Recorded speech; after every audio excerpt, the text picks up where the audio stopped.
Welcome live, everybody, to the Brevard Sports Network as the 2023 high school football season kicks off tonight, and the road to November for all these teams begins here. Friday Night Lights. I'm Jackson Robb here alongside me tonight. As always, my broadcast partner, Logan Pettit. Logan, how are we feeling tonight about this one? Doing great, man. We got the preseason in last week. This one counts tonight, and I think we're going to see a good game. I think these two teams are pretty evenly matched. You know, we talked about Titusville being a young team last year. I think they're still a young team, and we know for sure we saw Melbourne last week, a young team with a lot of dog and fight in them. So I think this is going to be a good early season match for both of these squads to really figure out what and who their team is. Yeah, I do think it's going to be a great game. We got 3 feature matchups tonight here on the Brevard Sports Network. Coach Blue, Coach Rob Query, and Billy Palmer, along with Kayla Brown, are over at Satellite High School for Satellite versus Heritage. You'll have us here with Melbourne and Titusville, and then the game of the week over in the 407 in Orlando. Anthony Knock-Reiner and Alan Zlotowski for the Cocoa Tigers and the Jones Tigers. As you have all 3 of those games here on the Brevard Sports Network, we welcome everybody in to tonight's broadcast. I'd like to thank our main sponsor tonight, Rich's Auto Tech. Rich's Auto Technology Services is a family-owned and operated business. Unlike other mom-and-pop shops, Rich's is invested in the newest technology the industry has to offer. This means they can diagnose and repair your vehicle correctly the first time, getting you back on the road faster. Rich's Auto Tech is your trusted local resource for car repair of all makes and models.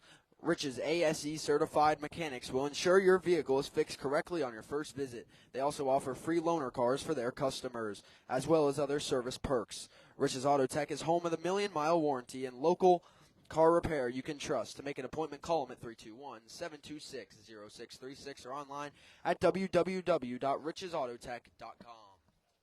Thank everyone for tuning in now to the Brevard Sports Network. As looking to take the field right here is the Melbourne Bulldogs here in the south end zone here. Melbourne coming off a hot 9-3 season, a second-round playoff exit for David Kintai's Bulldogs.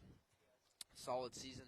They lost, I believe it was 20 out of 22 starters last season, but they came out in their kickoff classic and surprised a lot of us. Logan, you saw it on the Brevard Sports Network. They went out and beat Lake Brantley to kick off this season. Now they're coming down here to Titusville to try and make that 2 straight. Yeah, you know, that was a really gritty game they played last week. You know, Lake Brantley takes the opening play on offense for them, 70-something yards on a veer play, and they really came out in the second half and put a stop to that veer. Back and forth game, some fireworks on both ends. That defense really stepped up in big moments, which is pretty apt of a Jeff Panucci coach defense.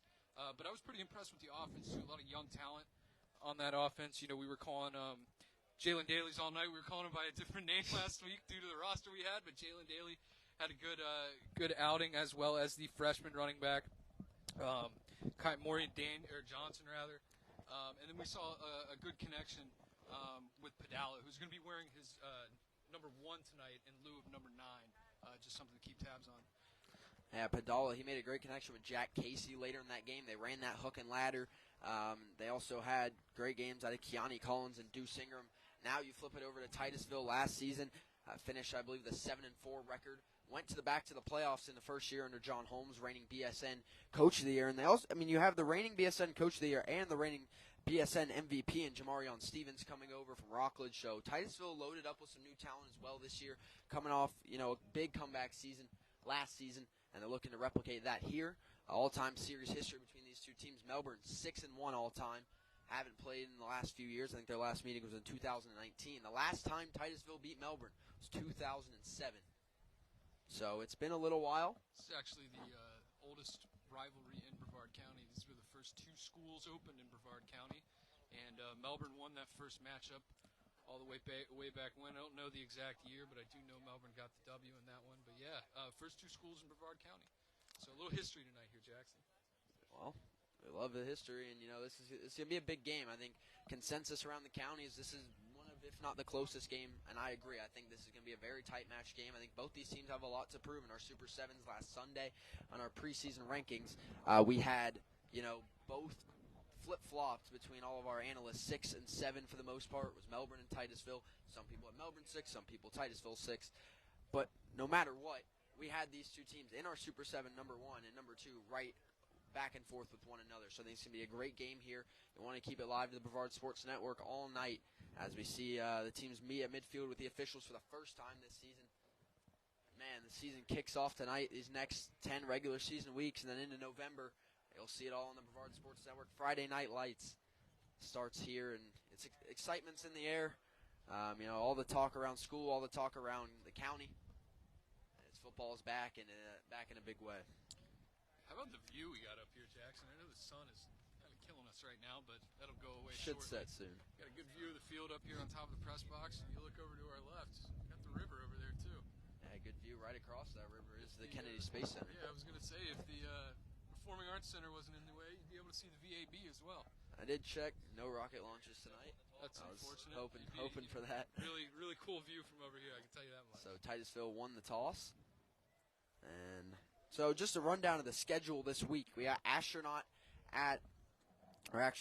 week 1, MCC at Astronaut, Palm Bay at Bayside in the Battle of the Bay, a rivalry game in week 1. Cocoa at Jones on the Brevard Sports Network. Cocoa Beach at Holy Trinity. That'll be another game I want to keep tabs on. That'll be live broadcasted on 321 Sportscast.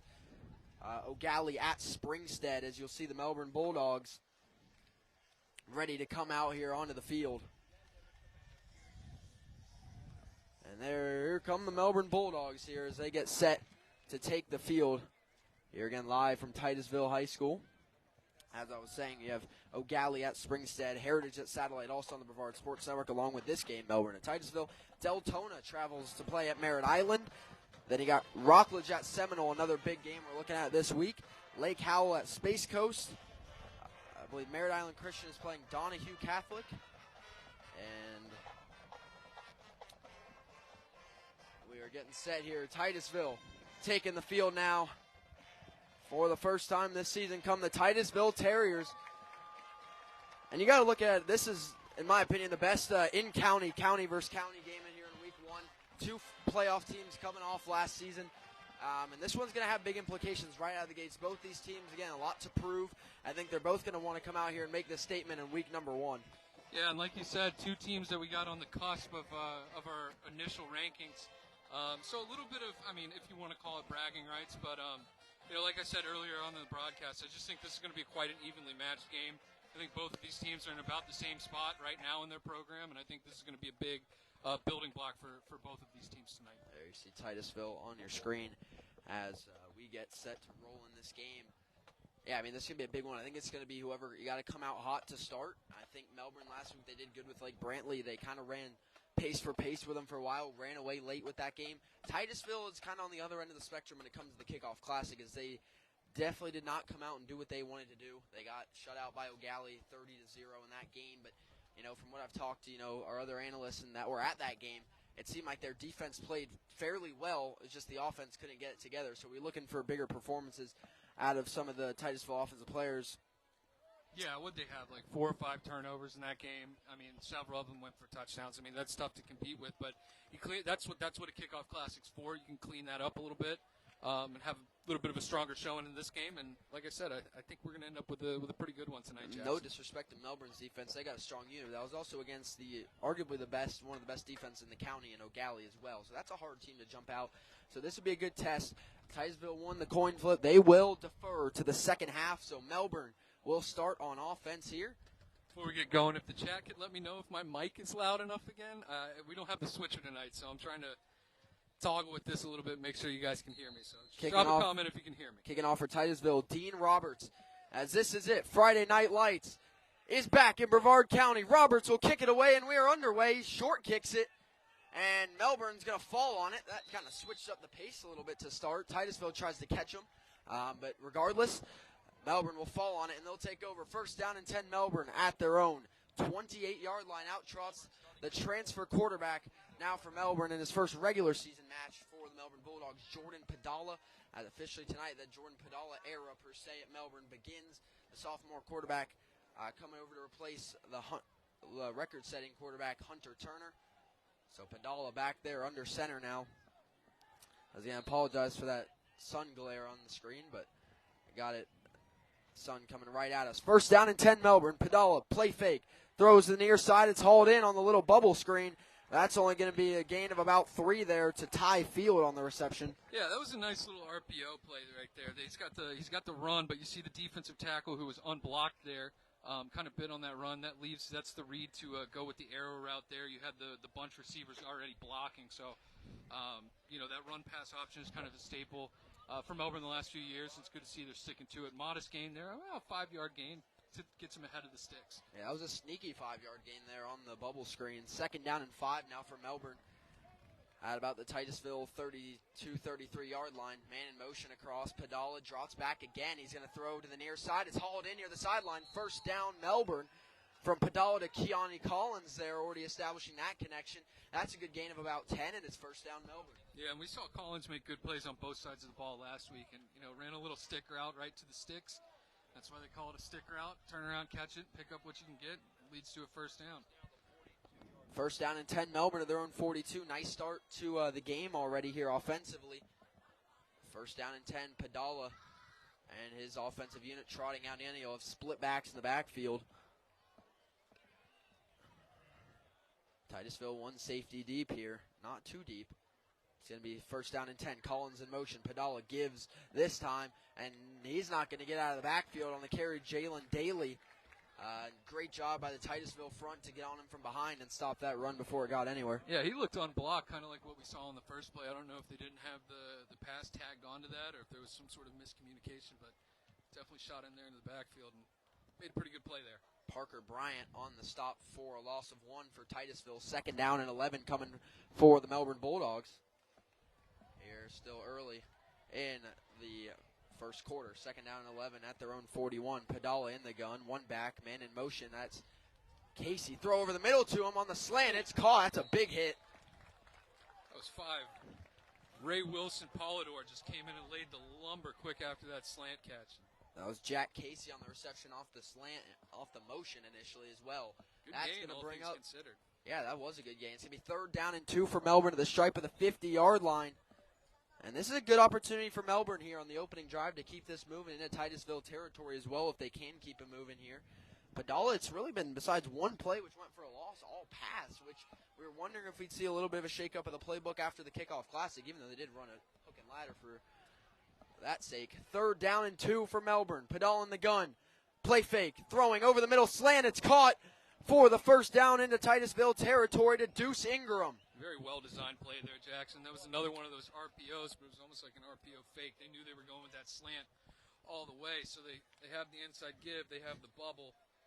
Bubble got bid on, left the slant underneath, had nobody defending the underneath. Clear slant pattern right there for the 1st down. 9.5 minutes to go in the 1st quarter. It's 1st down and 10.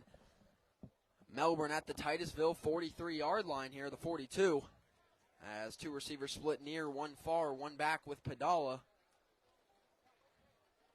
Padala, play fake, lofts one up. He's open, streaking down the line. That's going to be a quick 1st down on that play. That looks like number 88. Cole Petzer-Reed. Cole Petzer-Reed, the tight end there. And that's one, I don't think we called his name the whole kickoff classic, so they're utilizing the tight end on that play. He had to lob that one up over the 1 DB that was shallow, but that was a good play, and that's a good chunk yardage for a gain of about 15. 1st down and 10, Melbourne on their opening drive, driving now to the Titusville 27. Well, I think that was just great touch on a football right there. Jordan Padala once again turns, gives this time, trying to get around the edge, turning upfield. There's a flag down in the backfield, and that was Jalen Daly once again struggling to get anywhere, but there's a flag down around the line of scrimmage. Could possibly be a hold here, yeah. That's not what you want to see on a great drive like this for Melbourne. No, excellent opening drive, and this can be a drive killer right here. The only good news, if there is any on a holding call, it would put it back to 1st down. But it'd be would be a 1st and 20. They've had some chunk yardage recently, though, on some of these plays. There's going to be a hold on Melbourne here. That's going to drop them back 10 yards. That's a tough break. But that was on a play, also as well, that only got 1, if any, on the run by Daly. So, nothing too much loss there. But 10 yards you don't really want to lose regardless. So, again, 10-yard penalty, like you said, at least it's 1st down. But still, extending the sticks like that, you always want to stay ahead of the sticks. And that can be detrimental. A false start you can overcome. Holdings are a little bit more difficult to overcome. First down and 20 now for Melbourne. Still at the Titusville 37. Padala turns, gives to Daly once again. Daly up the middle. And he's not going to get a lot there. I mean, it's a decent gain. But I believe that's 9, DJ Cooper, that's been kind of wreaking havoc so far early in the run game, just flying into the backfield. And again, I don't know if he's unblocked. He's supposed to be the read, and if that was the case, then quarterback should have kept there, which is not something we saw Padala do last week, is keep the ball much. But yeah, I mean, that's 2 or 3 runs he's been in on almost immediately. We saw a little bit more success in the run game when Melbourne ran it against Lake Brantley. That's going to bring up about a 2nd and 15 now at the Titusville 33 for Melbourne. Padala in the gun, still one back. Padala drops back, looking to throw, airing it out to the near side. Popped up, nearly intercepted, and a flag down at the end of the play there. In coverage on their number 5, Ray Wilson Polidor. It's incomplete. We'll see what the flag is here on the near side. That's near where the ball was thrown. Yeah, cornerback 6, Jaden Brown. He got there a little too early on that short post and caused the pass interference. Which, hey, tick for tat here. He had the holding. And that's a big pickup right there. Pass interference on Titusville here, so that gives a nice break back to Melbourne. I believe that'll be 15 yards and a first down now for the Bulldogs inside the Riches Auto Tech red zone here. And, well, if you're Melbourne, you're not complaining. You will take those. As you know, that was an interesting one. Lofted it to the near side. Padala had some confidence on it. Nearly intercepted, but the pass interference. Still going to have second down here. Wasn't quite enough to pick up the first. But second and much more manageable as opposed to it being 2nd and 18 or 2nd and 17. Second down and 2 now for Melbourne. It's still inside the Riches Auto Tech red zone at the Titusville 19. We got officials looking to talk it over here. Officials timeout here. 7:44 to go in the first quarter. We got a 2nd and 2 coming up for Melbourne at the Titusville 19. And if you're Melbourne, this is what you want to see on this opening drive. Moving the ball well, -1 penalty. Not really any mistakes. Maybe some missed blocks, but you're still moving the ball well. And the holding call was wiped out by the pass interference. So, yeah, you've had great success moving the ball. Not a very balanced drive so far, but I think that's simply because they haven't had much early success in the run game, and they've had a lot more success in the short and intermediate passing game. So if it ain't broke, don't fix it.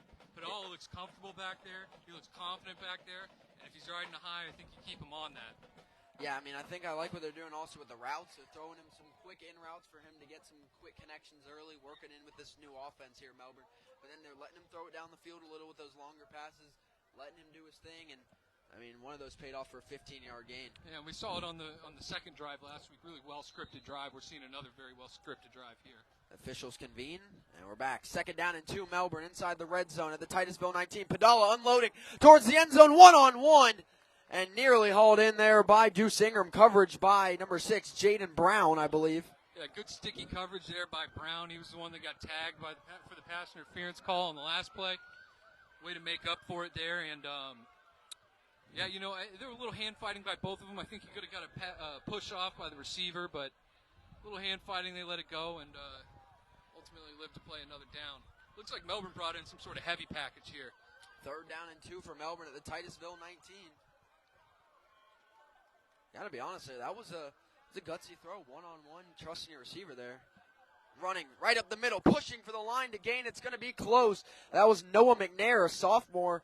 He's listed on a roster as a linebacker, so they bring in a bigger body there for the carry. We'll see where he's marked. Yeah, That's going to be close. They brought Johnny Wright, another linebacker, to play fullback there too. So that's got to be their heavy package in there, and they're going to measure this one. Yeah, they're going to measure here. It's very close. They'll try and get you a good view of this.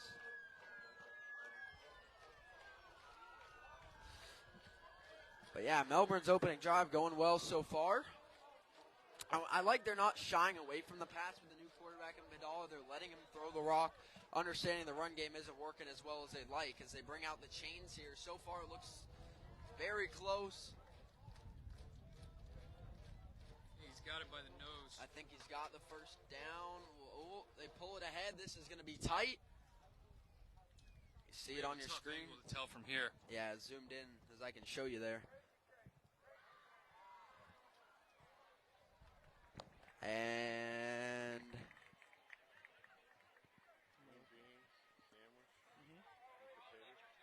they're going to call him short. 4th down and inches for Melbourne coming up. Here is he's ruled short of the line to gain. And we thank Donnie Reaver for the score update. Early on, Cocoa Beach jumps ahead early on Holy Trinity, 7-0.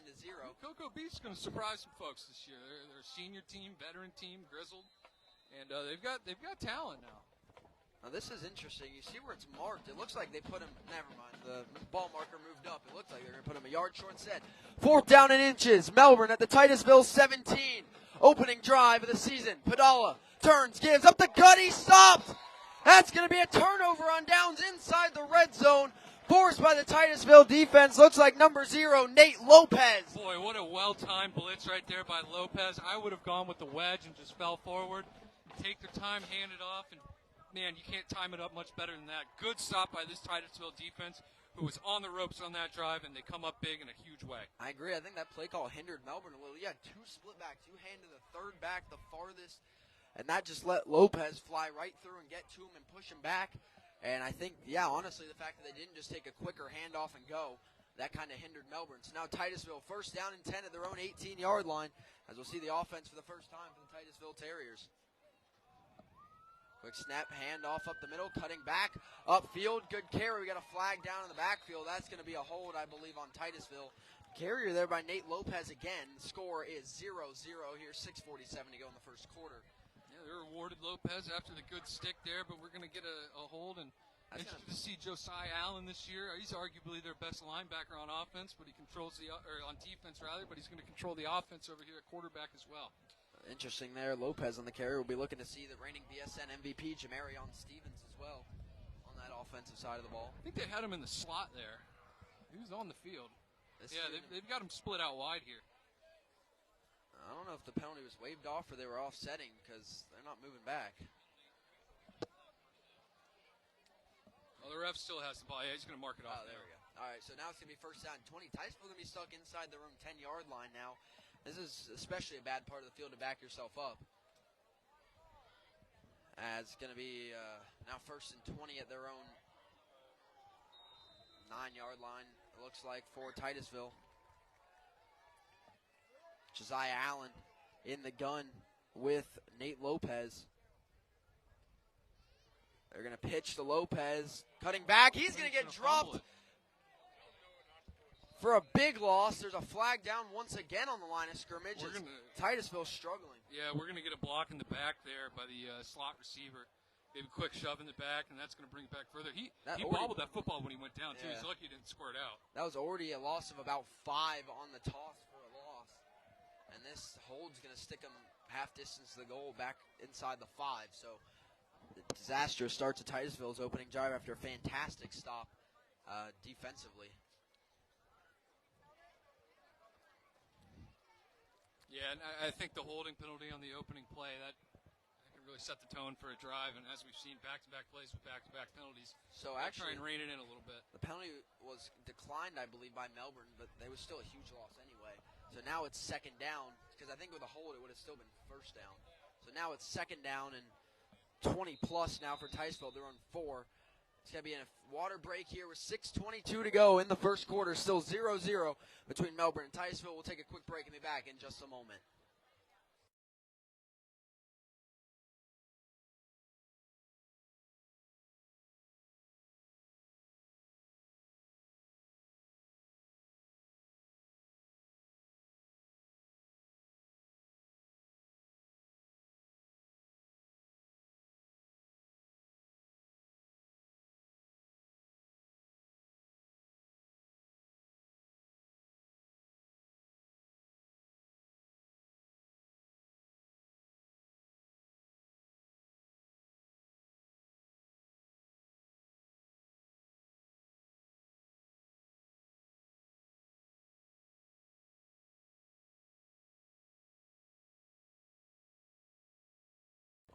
Welcome back, everybody, to the Brevard Sports Network. 6:22 to go in quarter number 1, and Titusville has himself backed up quite far here as they're looking at about a 2nd down and 25 back at their own 4-yard line here after a great turnover on downs forced by their defense.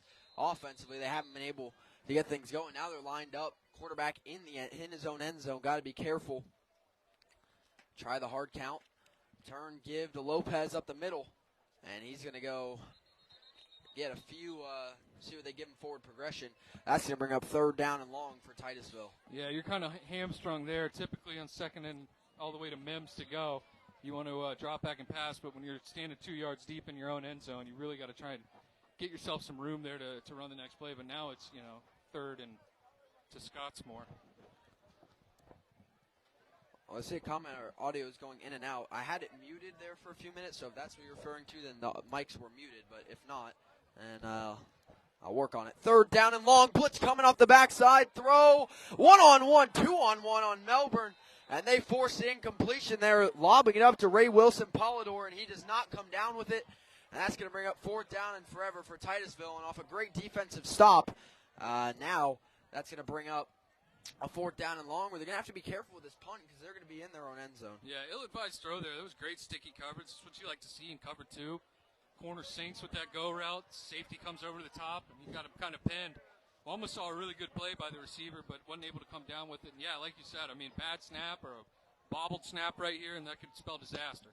Back to punt is Dean Roberts for Titusville. Back nearing the back of his own end zone here on 4th down and long. 4th and 23 is the official. Great blocking up front. Nobody gets to him. It's going to be a short punt, going to be caught off the bounce for Melbourne. And not going to go far, but you don't really have to because they're going to be starting inside the Titusville 35 for drive number 2 of this game for the Bulldogs. Their first drive got them all the way down to the Titusville 17-yard line where they got stopped on 4th down and inches. As once again, like to thank our sponsor, Rich's Auto Tech. Rich's Auto Technology Services is a family-owned and operated business. And I'll tell you more about them in a little bit here as they get set. 1st down and 10, Melbourne at the Titusville 33. Great starting field position. Padala in the gun. Turn, play fake. Lofts one over the middle. Tipped, intercepted by Titusville. Blockers ahead, bouncing it outside. And the Titusville Terriers. And once again, guess who to make the play but Nate Lopez. A defensive unit so far for Titusville today, and they're going to return that into Melbourne territory. 1st down Terriers. Nate Lopez show right now, and you know what? I really feel like that should have been a 15 more yards tacked onto that. They slung him while he was already out of bounds, but c'est la vie, you go on it. But God dang, makes the big stop on the 4th down there, and then the big interception right there. Nate Lopez has taken over this game very early. We got a score update. Coco up on Jones, 7-0 already. That's going to be a big game to watch over on the Brevard Sports Network. 1st down and 10, Titusville at the Melbourne 47-yard line off a big interception by Nate Lopez. We forced a turnover on downs and an interception now.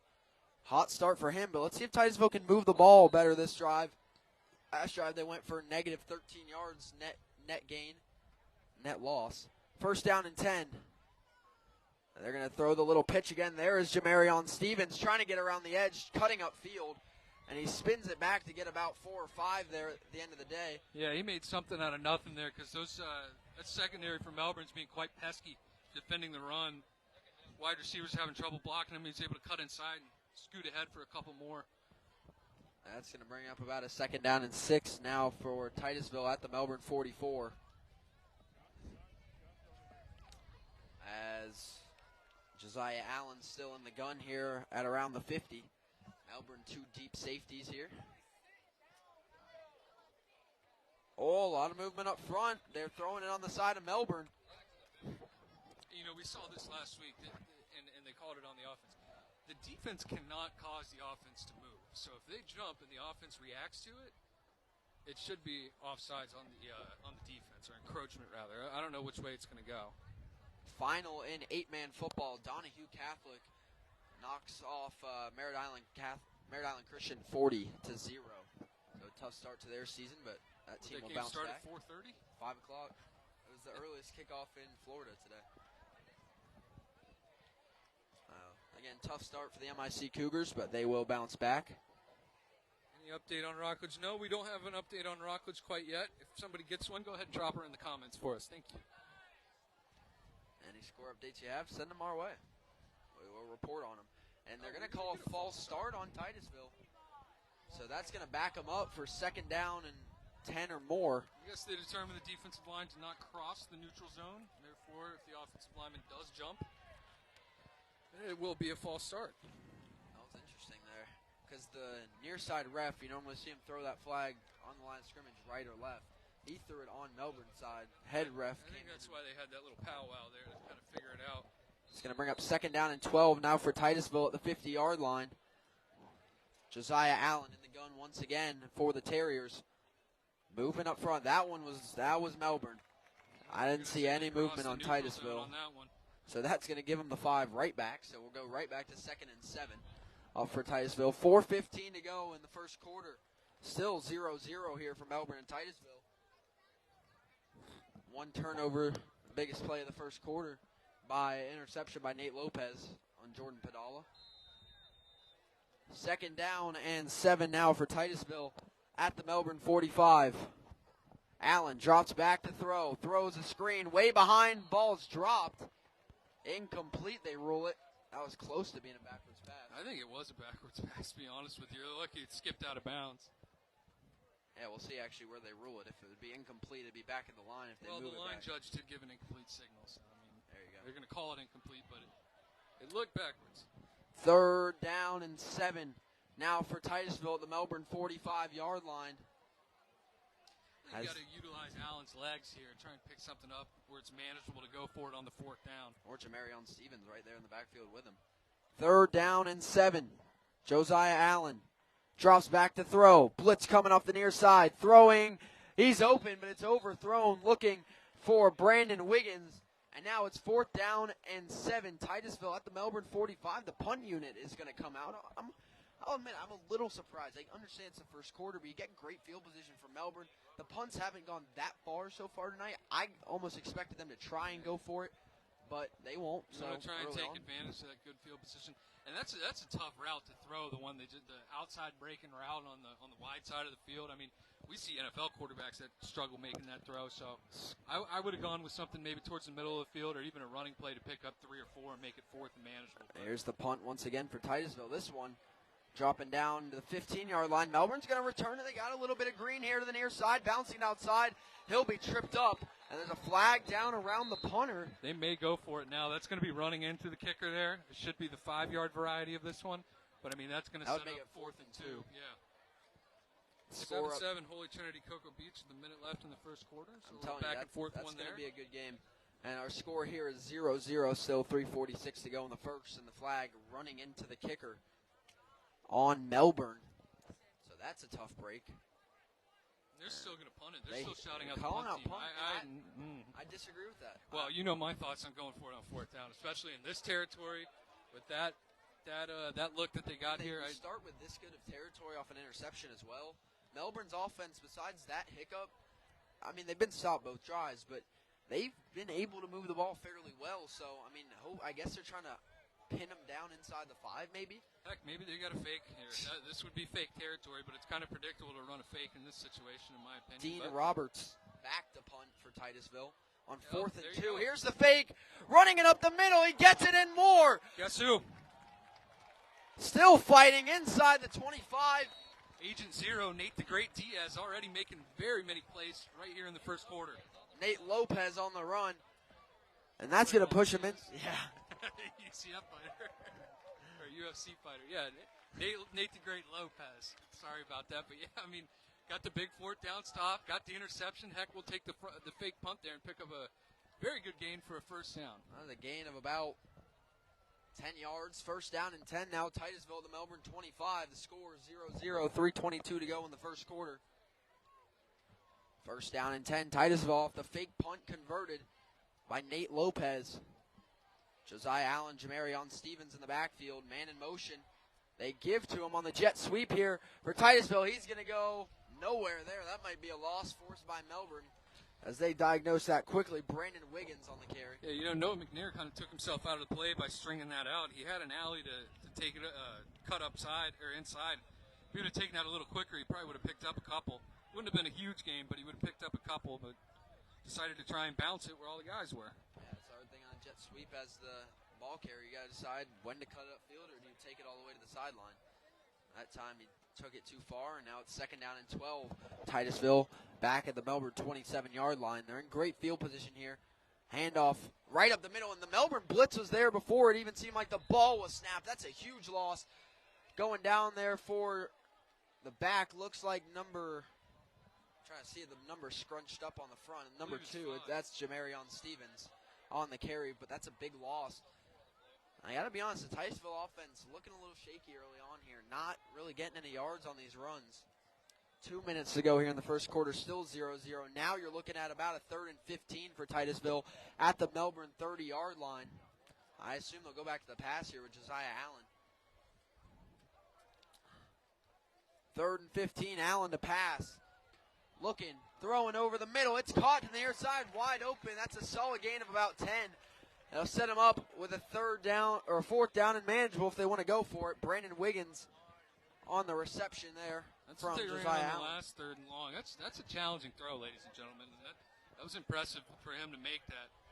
Field goal unit trotting out for Titusville here from the Melbourne 22. I mean, this will be marked, with all things considered. That's plus 30, 35, 37-yard field goal for Dean Roberts. They're going to go for it. The end of the first quarter, Satellite Heritage 0-0. Yeah, I don't think this one's going to be a fake. Nate Lopez is not lined up as the holder. So Dean Roberts to kick this field goal. This is going to be about a 40-yarder. How far back the holder is. 40-yard field goal for Dean Roberts here for the Titusville Terriers. Under a minute to go in the first quarter. We got whistles. Delay of game. Delay of game. I don't think they're going to kick it now. This would be they burned the timeout before the delay of game. Flag was thrown, but yeah, they call it timeout. So timeout number 1.5 here for Titusville with 48 seconds to go in the first quarter. Still 0-0 as they're lining up for what's going to be about a 40-yard field goal for Dean Roberts. We'll see. I mean, I don't know how good their kicker is. We'll see right here, but they're trusting him with this one early on. But I honestly think it's more of a thing. It's no point to punt, really. You don't think it's going to be good enough to go for. I think you're going to give him a shot here. The wind's kind of not too strong. In my opinion, I think you go for it, despite it being 4th. And I mean, it's a manageable in high school football, but I think you go for it here. It's simply because if you miss this field goal, the ball is going to be moved to the 25-yard line. Yeah. If you go for it and you don't pick it up, the ball is going to go to either the original line of scrimmage or wherever you moved it. So if you really want to play the field position game, I think you make an attempt and go for it. Holy Trinity 10, Cocoa Beach 7. I think I might have been wrong last night in the pregame show when I said that one was going to be low scoring. A lot of game left. Yeah. Here we go. Once again, about a 40-yard field goal for Dean Roberts and the Titusville Terriers here late in the first quarter. Blitz coming. Kick is up. It is on the way. And it is wide left. No good for Titusville. Had decent length there. It looked slow moving. It was like moving in the air as it was going. Kind of drew it up in there and kind of lost some of its steam and got hung up in that wind. It is a little windy up here. Coming off the river. Yeah, and kind of flooded it out. Looked like he had the distance, just that wind kind of pushed it out to the left. So now they'll mark it at the 20-yard line for Melbourne to kick off on their 3rd drive. Now, this has kind of been an issue we haven't seen from them really in that first game. Turnover on downs in their opening drive inside the red zone, and then an interception. All I'm saying, stay away from Nate Lopez this drive, and maybe they'll see a little bit more success. Yeah, find 0 and go the other way at this point. Early on in that game, we got a score update. Seminole 7, Rockledge 6. Padala turns, gives up the middle, and that's going to go for a short gain of 1 for Jalen Daly. And, honestly, run game has not been the most successful for either of these teams. No, give credit where credit's due. Titusville's defense is doing a really good job of making this offense one-dimensional so far, completely taking the run game away. The only problem is they've had pretty good success throwing the ball outside of that one interception. 10 seconds and counting to go in the first quarter. We'll see if they go to get a playoff here on 2nd down and 9. 5 seconds. Padala snaps, gets it off before the quarter ends. Play fake, turns to the sideline, turning upfield. That'll be a 1st down for Melbourne. Padala to Casey once again. And that'll be the end of our first quarter here from Titusville High School. Back and forth game, defensive game so far. 0-0 at the end of the first quarter. I'm really interested in that Rockledge score. Rockledge got held to only 6 points all of last week against Carewood Day. They come out presumably in the first quarter and score on Seminole, which is the 13th best team in the state of Florida, mind you. So Rockledge already looking like they're turning it around. But as Alan said on our pregame, the Uberzati pregame show last night, you want to see Rockledge win this game. You don't want to see them come out and say, well, we only have to lose by this many points to make this feel good. If you're Rockledge, you want to win this game, and they're making that point early.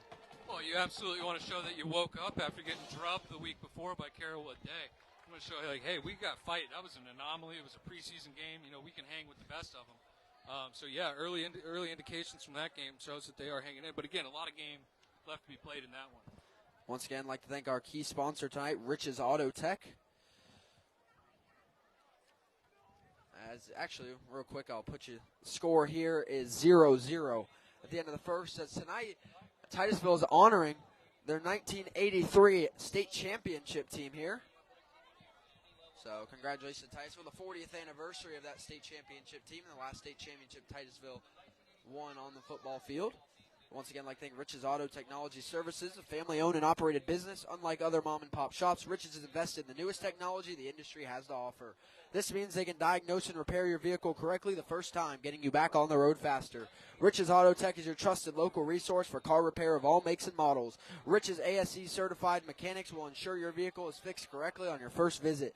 They also offer free loaner cars to their customers as well as other service perks. Rich's Auto Tech is home of the million-mile warranty and local car repair you can trust. To make an appointment, call 321-726-0636 or online at www.richesautotech.com. I'd also like to thank our other major sponsors, Beachway Volleyball Club, Uberzati, Global Polygraph Analysis, Zone 6 and Zone 6 Reapers, and Kelcleans. I'd like to thank all of them for their support of the Brevard Sports Network. Melbourne so far has had some pretty good success running off the play action. I'd be interested to see how well that's going to keep up with Titusville completely taking away the run game. You don't really necessarily have to sell out on the run fake on the play action, so that's something to keep tabs on. Heritage 6-0 here with 9:33 to go in the second quarter. They missed the extra point, but Heritage gets on the board. We've been talking about that Satellite defense. They hold a strong Heritage team scoreless through the first quarter. Now we'll see if the Satellite offense can respond.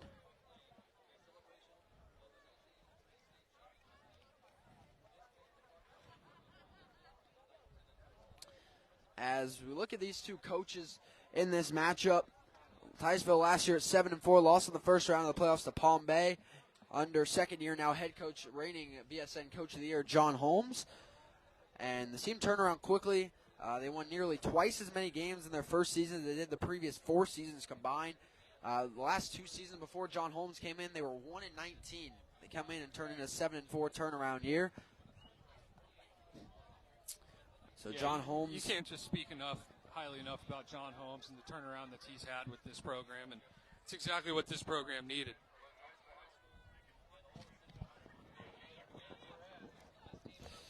As the other main coach we're looking at here for Melbourne Bulldogs, David Kintai, in his 3 seasons here, 20-6 record. He's coming off a 9-3 record last season, lost in the second round of the playoffs to a strong Vero Beach team. Kintai, Satellite High graduate, member of University of Miami's 1983 National Championship team. And, they graduated Hunter Turner and BSN's reigning Defensive Player of the Year, Logan Barnhill, as well. But they bring in, some good transfers to fill some of those holes. Melbourne looking strong early, as is Titusville. Here as we still honoring the Titusville 1983 championship team here between the quarters. Everyone can confirm that our audio sounds good. It seems like it's going in and out for some. Others say it sounds good.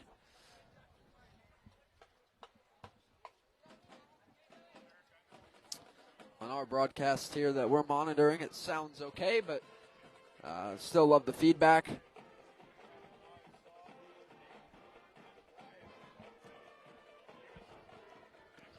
Again, our score at the end of the first quarter, 0-0 between Melbourne and Titusville. And I'll admit, I wasn't really expecting a defensive first quarter, but that's what we got. Melbourne's opening drive looked like they were going to walk down and score. Then they get stuffed.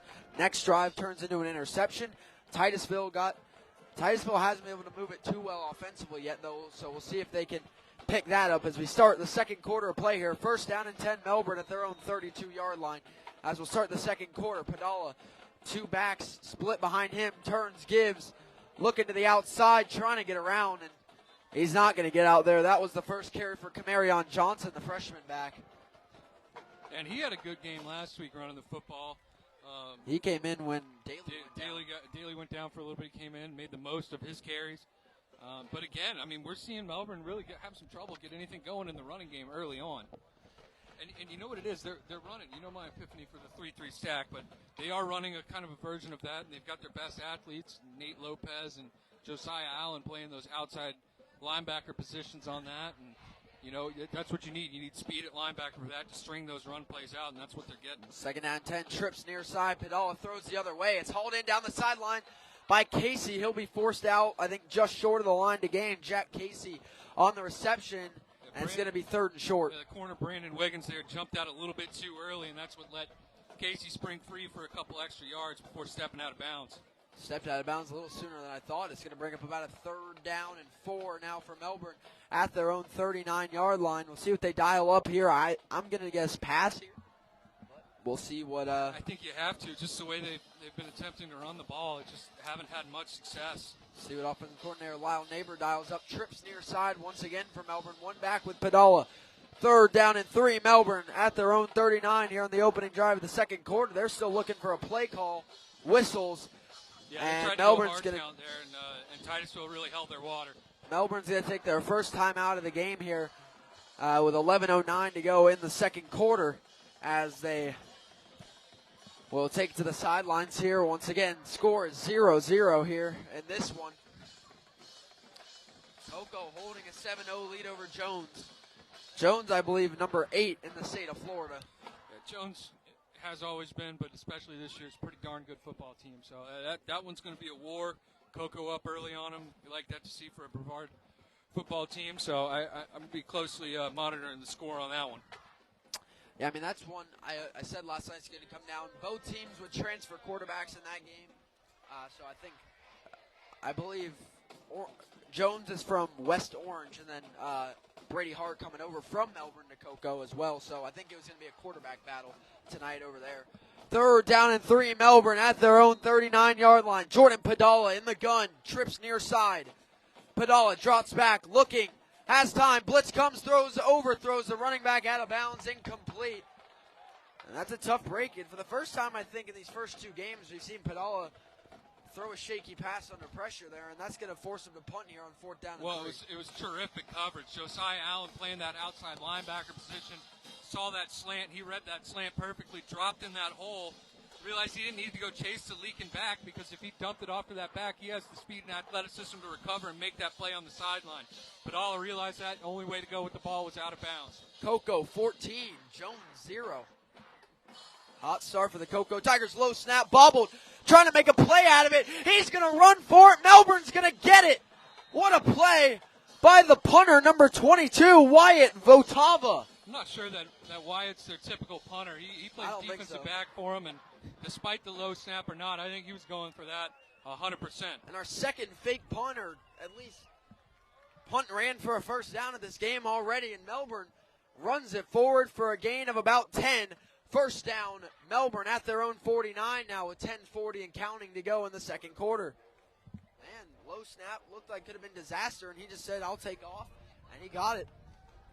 That's good awareness as well, knowing that was 4th and short range, that it was doable, and that's a good play. Melbourne first down at their own 49-yard line now. Trips far side, no receivers near side. I believe they might have a tight end. Padala's going to roll that way. Blitz coming off the near side. Padala's got to get rid of it. And he's just going to throw that away. Smart play by Padala. That's going to bring up 2nd down and 10. Yeah, Titusville's really ramped up their coverage here. They've known they've taken the run away. They're really locking in, and they're not keeping their eyes in the backfield. The secondary isn't. They're reading their receivers. They're getting to their zone drops, and they're really taking away that passing game now. 2nd down and 10 coming. Once again, Titusville may have lost in that kickoff classic, but I remember they allowed a pick 6 and a kick return touchdown for sure. 2 pick sixes. That's 3 touchdowns not on this defense last week against O'Galley. So this defense we knew was good. Melbourne played a solid game against Lake Brantley. So the defensive shootout, not too unexpected. Melbourne flips this play that we just saw now. Trips near side with Padala, 2nd and 10. He'll keep. Blitz coming, and he's just going to go down there. I think that was a busted play. I think he was expecting a shovel pass. The way that was looking, he was gonna leak out that way. He was gonna roll out. I think he was expecting the shovel to come underneath, or maybe somebody, but nobody was there, and he decided to do the right thing and eat that one. I don't think he likes to run. We didn't see him run last week. He didn't really look too interested in trying to take off with that one, just going down. I think the Titusville defense might have found something here. Yeah, I mean, if you keep Padala in the pocket from what we've seen so far, that could be just a key to success defensively. And now it's he's an athletic-looking kid. You'd think quarterbacks these days want to take off and run a lot. It's kind of a That's only a presence con back we see for a lot of quarterbacks who run too much. Yeah. 3rd down and 15. Padala drops back, trips far side. Going down the middle of the field. He's there. It's hauled in. The ball comes out. They're going to call it a fumble. And who's on it? This is going to depend if it's a first down or not. And I think Melbourne, I don't know who had it here, as they haven't even made the call yet. Didn't see who hopped up with it. They're going to call it incomplete pass, and I think that's a fair call. But man, the ball was thrown great. That was a great play. I wish I got the defender's number It was Ray Wilson Polidor playing that steep safety position. They were in like a cover 3 look, so he's playing the center of the field there. They go with the seam route. He jumped that pass, and he was trying to intercept it. He was going for all ball, but he jumped it too soon, and it was able to drop into to the receiver's hands. But had he played to get his hands in there and break that ball out, whether it was going to be a fumble or an incomplete pass, either way, he was getting that ball out. So good recovery by the young man. Melbourne going to punt here this time. I think this will be a real punt. MCC leading Astronaut 7-0. This will be a real punt. Low drive there, bouncing. Forward roll off, picked up off the roll. Here comes Titusville trying to return. Still fighting. Here comes Titusville with a good return here as they'll take over at their own 44-yard line. I guess what's obvious is the actual punt. That was a line driver, but he had a good spiral on that one. Yeah. That's an interesting score update as well. 14-0 lead for Merritt Island on Deltona. As Merritt Island was a team that we were looking for just to see what they could do. A lot of young talent there. Well, they're very big up front. They're very on both sides of the ball. 8:50 to go in the first half. Still 0-0. First down and 10. Titusville at their own 45 off a good punt return. Jaden Brown on the punt return. That was excellent. In the gun. Turn, give, flags in this play. I think it'll be a false start coming back. That was not Josiah Allen. No, that's Elijah Harvey. Yeah. Is the quarterback now for Titusville. Like we said earlier, Allen's playing both sides of the ball as well. He's playing, and he's a darn good linebacker. Right? When we called that Holy Trinity game they had last year, I was very impressed by the way that he played linebacker. I think if he's going to go on and play at the next level, I think that's the spot that he actually settles in at. Yeah, I think he's just taking a play break. This will be a 5-yard penalty on Titusville. And that's I think every drive we've seen come out, Titusville's had some kind of penalty early on in the drive. Got to rein that back in, try and stay ahead of the chains. First down and 15, Titusville their own 40. Once he's a good ball movement, unless I'm mistaken, I think they might have 1 or 0 first downs. So they definitely have the 1 on the fake. Fake punt. Can't forget about that. After a safety, Coco leading 16-0 over Jones. Jamarion Stevens running around, flag down in the backfield. This might be a hold, which would set him back big time. Stevens going to make it back to the original line of scrimmage there. I think this is a hold, it's going to be bad. It's going to be a block in the back, and I saw it, and they're going to call it a hold. It was weak, to say the least. It didn't have really any impact on the play. It wasn't a hold. He didn't hold him. He blocked him in the back, but self-inflicted wounds. That's what we've seen offensively for Titusville. I mean, their defense is playing lights out right now, and it's going to be a hold on Titusville. That's going to make this a first down and 25 now. As it's just been penalties tonight for Titusville. They've been in first and 20-plus twice now. They just got to move the ball and just focus on, not holding, not making, even if it is a weak call, just try and limit that. I'd like to see them get Stevens in the open field, whether it's on a screen pass or something like that, and let him just kind of be an athlete. And I don't know what Elijah Harvey has, the quarterback in right now, to throw. First down and 25, Harvey to throw. Throwing near side, wide open on the curl.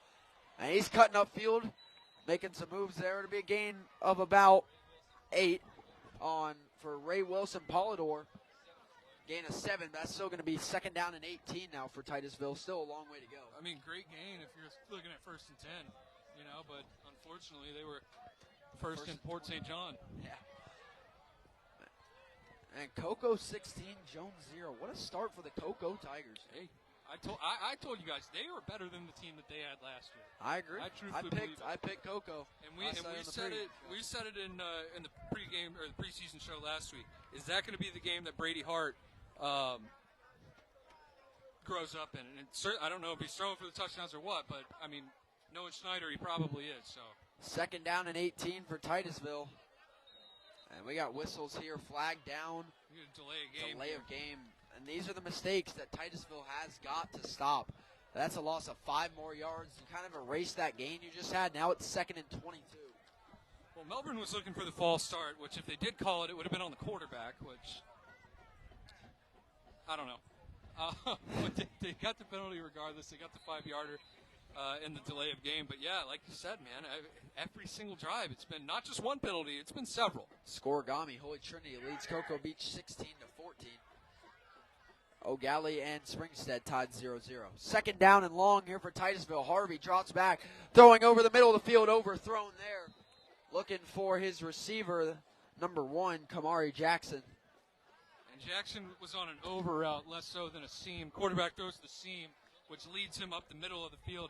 He had him on that, but if he would have hit him a little more intermediate, a little more touch on that football, he would have caught him over the middle of the field. He might have been able to pick up the first down, but a little miscommunication by the receiver and quarterback there. Heritage leading 13-0 with 4.5 minutes to go in the second quarter. Third down and 22 for Titusville at their own 32, as once again the penalties have knocked Titusville back. It's a long way to go. 0-0 here, 7:20 to go in the second quarter.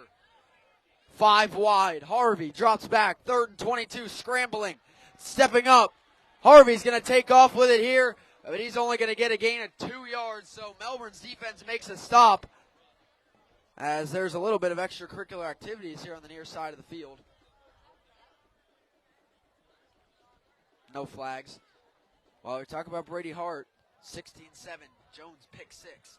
But if you want to talk about deja vu, last year Blake Boda threw a pick 6 against Jones, and that sparked the Jones comeback to win.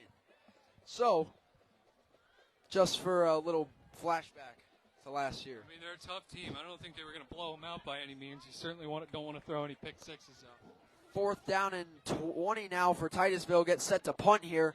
They'll get this one off.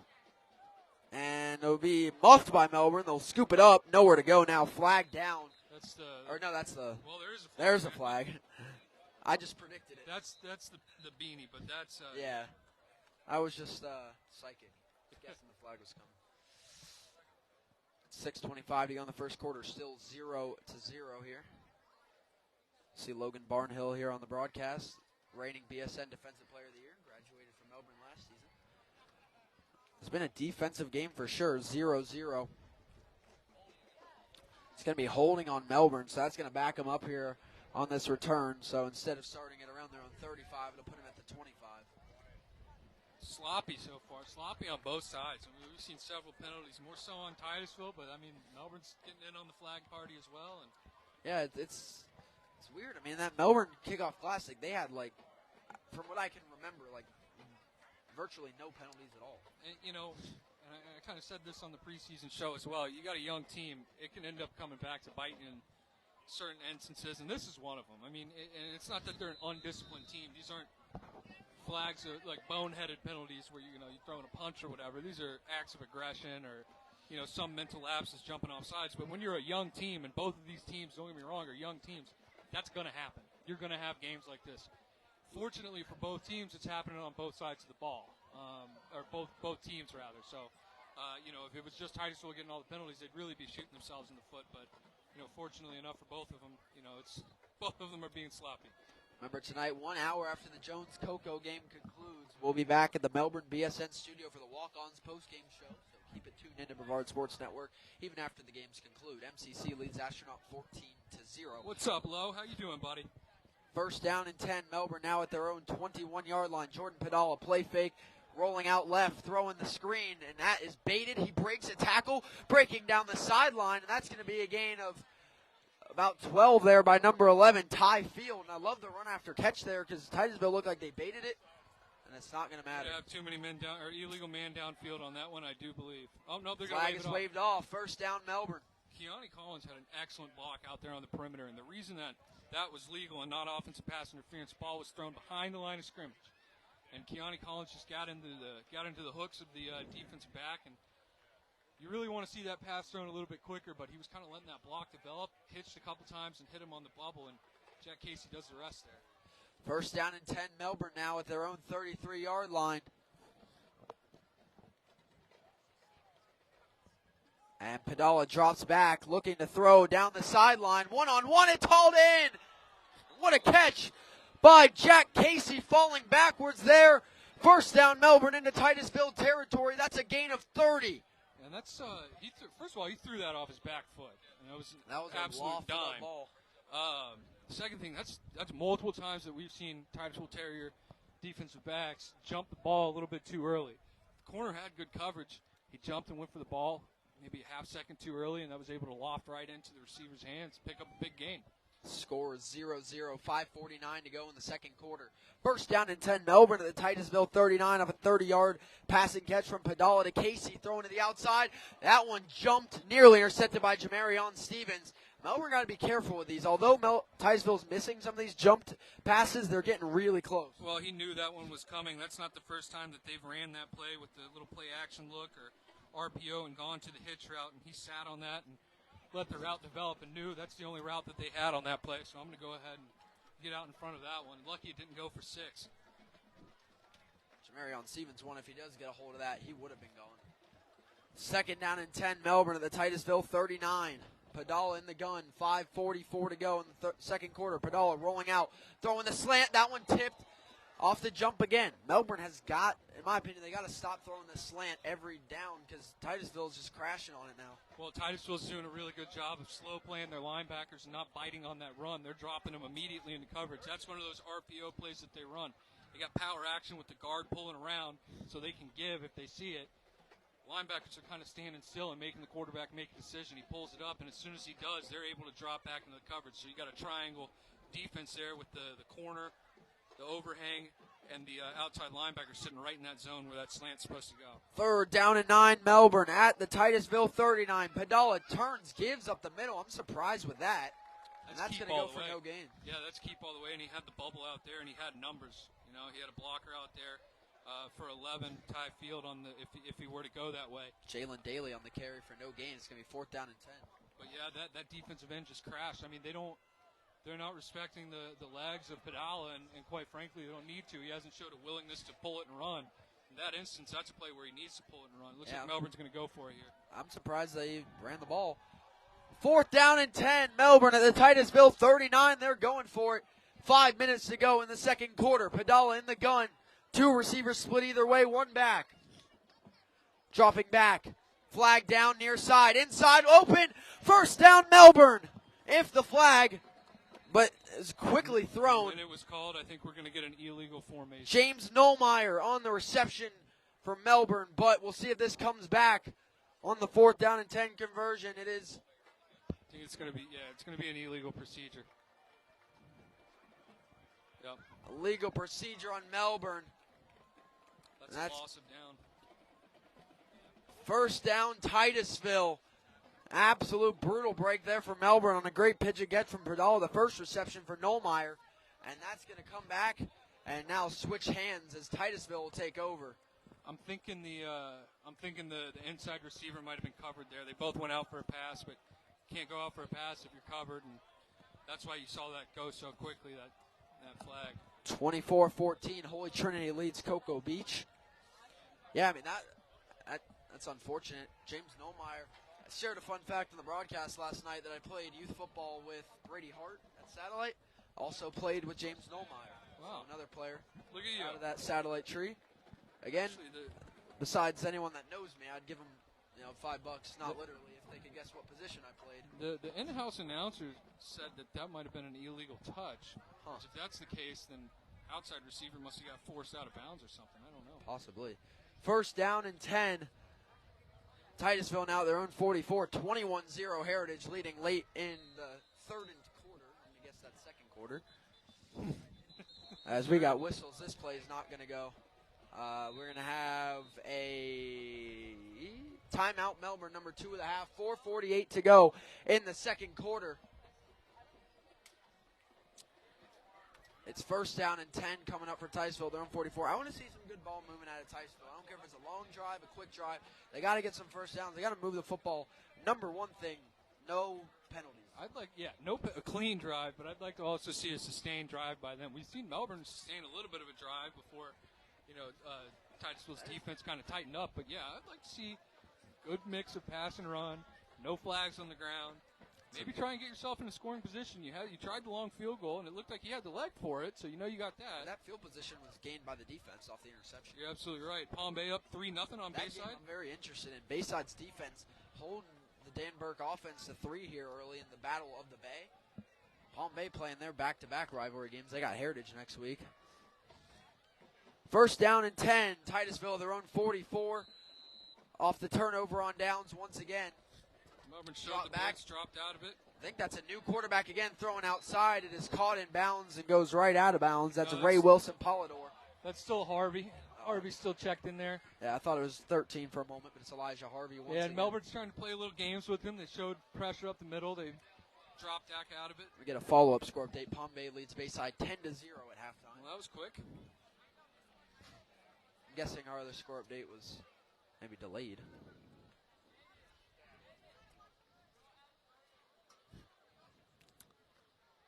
Second down and 5 here for Titusville at their own 49-yard line. Handoff up the middle, and he's going to get a few here. That's a solid carry. He's going to get right up towards the first down line to gain. Depending on where he marked it, I thought he might have squirted ahead, but it's going to be 3rd and short here. 3rd down and 1 coming up. And to be honest, I don't think anything would be wrong with Josiah Allen, but it's kind of odd. We haven't seen him in about a quarter now. Well, he's playing defense. He's playing outside linebacker right now, and I'm going to be honest with you, Jackson. That's where you got to keep that kid. With the defensive scheme that you run, with the way he plays that position, I know he's a heck of an athlete on offense, and maybe you can get him integrated in that offense some, but I think he's going to make his money on defense. 3rd down, quick throw, screen, 3rd and 2, cutting upfield, Jamarion Stevens.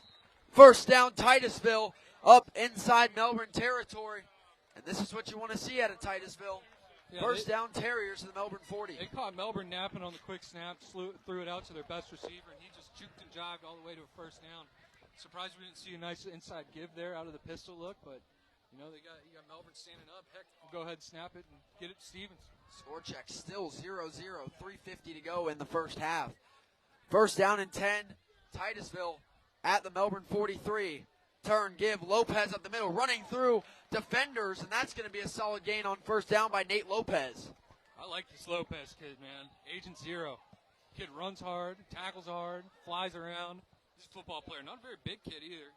Looks kind of sawed off, but has the interception, has the 4th down stop, has the fake punt. 2nd down and 1 for Titusville at the Melbourne 35 now. Play fake, keeper here by the quarterback, trying to get outside. He's going to trip on his blocker. I think he fell forward for the first down, though. Elijah Harvey on the keeper. Yeah, he had the inside if he wanted it. He was trying to stretch that out and bounce it. He would put his foot in the dirt and he had a block. He would have certainly picked up the first down, even though he got it here. It's good enough for Titusville first down. Now first down and 10 Terriers at the Melbourne 31. This has been their strongest drive of the game so far offensively for Titusville. What haven't we seen? Any penalties. There you go. Funny how that works, huh, Jackson? 2 receivers split either side. One back with Harvey. Drops back. No blitz coming. He's got time rolling out. Here comes that blitz. And the Melbourne players, I think, took each other out there. And that lets Harvey get out for a few yards there. Once again on the carry. And he's the opposite of the other quarterbacks we've seen take it tonight. He's more than willing to run the football. Yeah, he looks smooth doing that, too. Fake little flip there. And had the guys get off their feet and just sauntered out of bounds for a modest gain, but Merritt Island 27-0 over Deltona. I think this is more impressive than Melbourne than bad on Deltona. I think that Merritt Island coming out big time here, making a statement. Well, Tyler Murray's going to score points. Here they go, throwing here over the middle by Harvey. Tip drill interception for Melbourne. There's blockers ahead as he tries to turn it upfield. He'll get swallowed up at around the 20, and there's the first turnover of the game for the Titusville Terriers as it's tipped and intercepted by it was Deuce Ingram with the interception for Melbourne, and Titusville's best drive of the game ends in a turnover. Yeah, ill-advised throw late over the middle. I know they're rolling out, but typically when you're rolling out, you're looking for an outside breaking route. You don't want to go back across your body. That's exactly what he did. Threw it into the teeth of the defense, and mind you, he had a guy in the seam, but that's a tough throw to make when you're rolling that way. Young quarterback, he'll shake it off. Now both quarterbacks, one interception apiece. Now Melbourne gets the ball back. 2.5 minutes to go in the second quarter. First down and 10 at their own 20. Padala in the gun.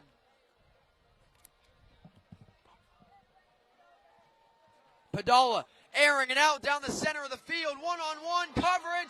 It's intercepted right back. Or they're going to call incomplete. Hold on. What a catch. Great play. Incomplete by Titusville. Great coverage.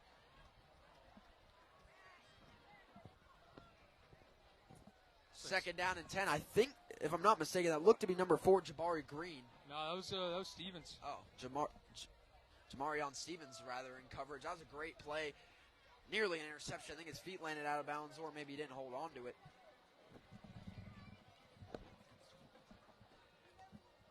Second down and 10. Melbourne at their own 20-yard line. Padala, play fake, rolling out near side, throws the screen. That's pretty far back, and he's just going to fall back to the line of scrimmage for Ty Field. The score still 0-0. 2 minutes to go in the second quarter. Timeout number 2 of the half for Titusville here with 2:10 to go in the first half, as we'll take a quick break, and we'll be back in just a moment.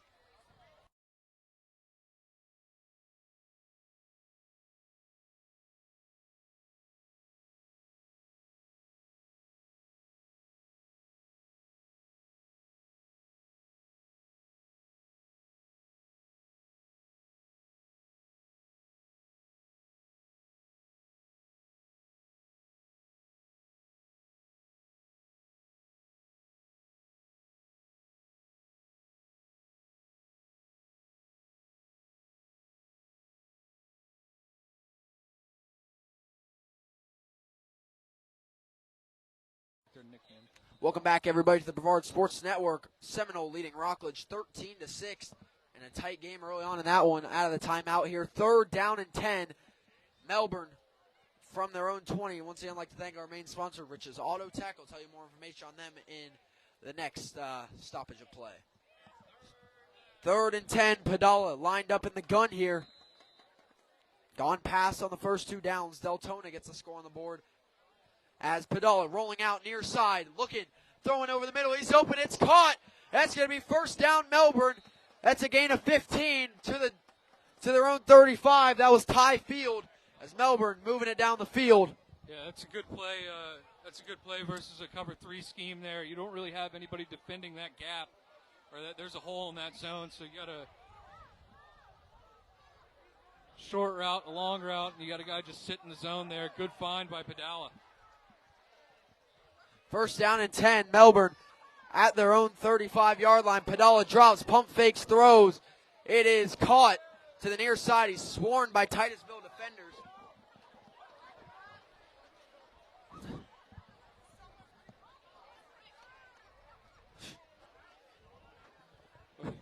Last 2 games we've been to, Logan, there's something going on besides the game that everyone's watching. There's a wild goose chase going on right now. Holy Trinity running it up on Cocoa Beach, 31-14. Here they go. Padala drops back, throwing to the near side. It's intercepted by Titusville. And the Terriers will take over number 30 with the interception. Ben Brown as Padala underthrows the route, and with a minute to go, Titusville will take over in Melbourne territory. Man, he had a Knollmeyer in the flat too, and just kind of locked in on that shallow post, and The whole defense was there. And there's a flag down on the play. I believe it was on Melbourne anyway. So that'll give Titusville some more yards here. I apologize, a little distracted out here. But anyway, we're back. First down and 10. Titusville at the Melbourne 40. 1:08 to go in the first half. Big opportunity for them to get their first score on the board for either team tonight. But the last drive we saw was their best drive of the game, and it ended in an interception. They get it right back. That's Padala's second interception of the game. First down and 10, Titusville at the Melbourne 40. A minute to go. They have one timeout. Still at quarterback, Elijah Harvey. First down and 10, Harvey drops back, looking to throw. Stepping up, airing it out. Has a step, and it's overthrown into the end zone. He had Ray Wilson Polidor for what would have been a touchdown. It's incomplete. Second down and 10, Titusville at the Melbourne 40. Good separation by Wilson Polidor, too. I mean, and that was a good throw by Harvey, throwing your receiver open. Wilson Polidor had the speed to break away, just put it a little too far out in front of him. Still a 0-0 game here with a minute left. Halftime score, 21-0. Heritage leads Satellite. Heritage, including the Kickoff Classic, a game and a half, still 0 points allowed by their defense. They only allowed a safety to Jensen Beach. Second down and 10 for Titusville at the Melbourne 40. 1:01 to go in the first half, still 0-0. And ball, that's Josiah Allen back at quarterback, muffed way back. He's got a fall on it, running around. He's somehow going to throw it away. That didn't get back to the line of scrimmage. That should be intentional grounding. That absolutely should be intentional grounding. No receiver did not get back to the line of scrimmage. Somehow. Yeah, that's a missed they're call. going to talk about it. Yeah, I was going to say, this has to be intentional grounding. And that's one where I think he got a fall on it. He was running back farther than he needed to there. They're just going to call it incomplete. I disagree with that. I wholeheartedly disagree Unless there's with it. some rule change I'm unaware of. I'm pretty sure if the ball doesn't make it back to the line of scrimmage, then, It didn't. It was a full yard short of the line of scrimmage, and there's a ref sitting right there. With how many penalties we've seen so far in this game, you'd think that one would have been a layup, but... Well, Titusville escapes, gets bailed out. 52 seconds to go in the first half. 3rd and 10. Titusville from the Melbourne 40. Josiah Allen back at quarterback, dropping back, airing it out down the sideline, 2-on-1, and it is incomplete. Tipped away by Melbourne. Thought it was intercepted for a moment. It was not. Well, I thought Fourth down and 10. I thought it was intercepted. Then I thought the receiver caught it. There's 2-on-1 coverage there. Interesting throw by Josiah Allen.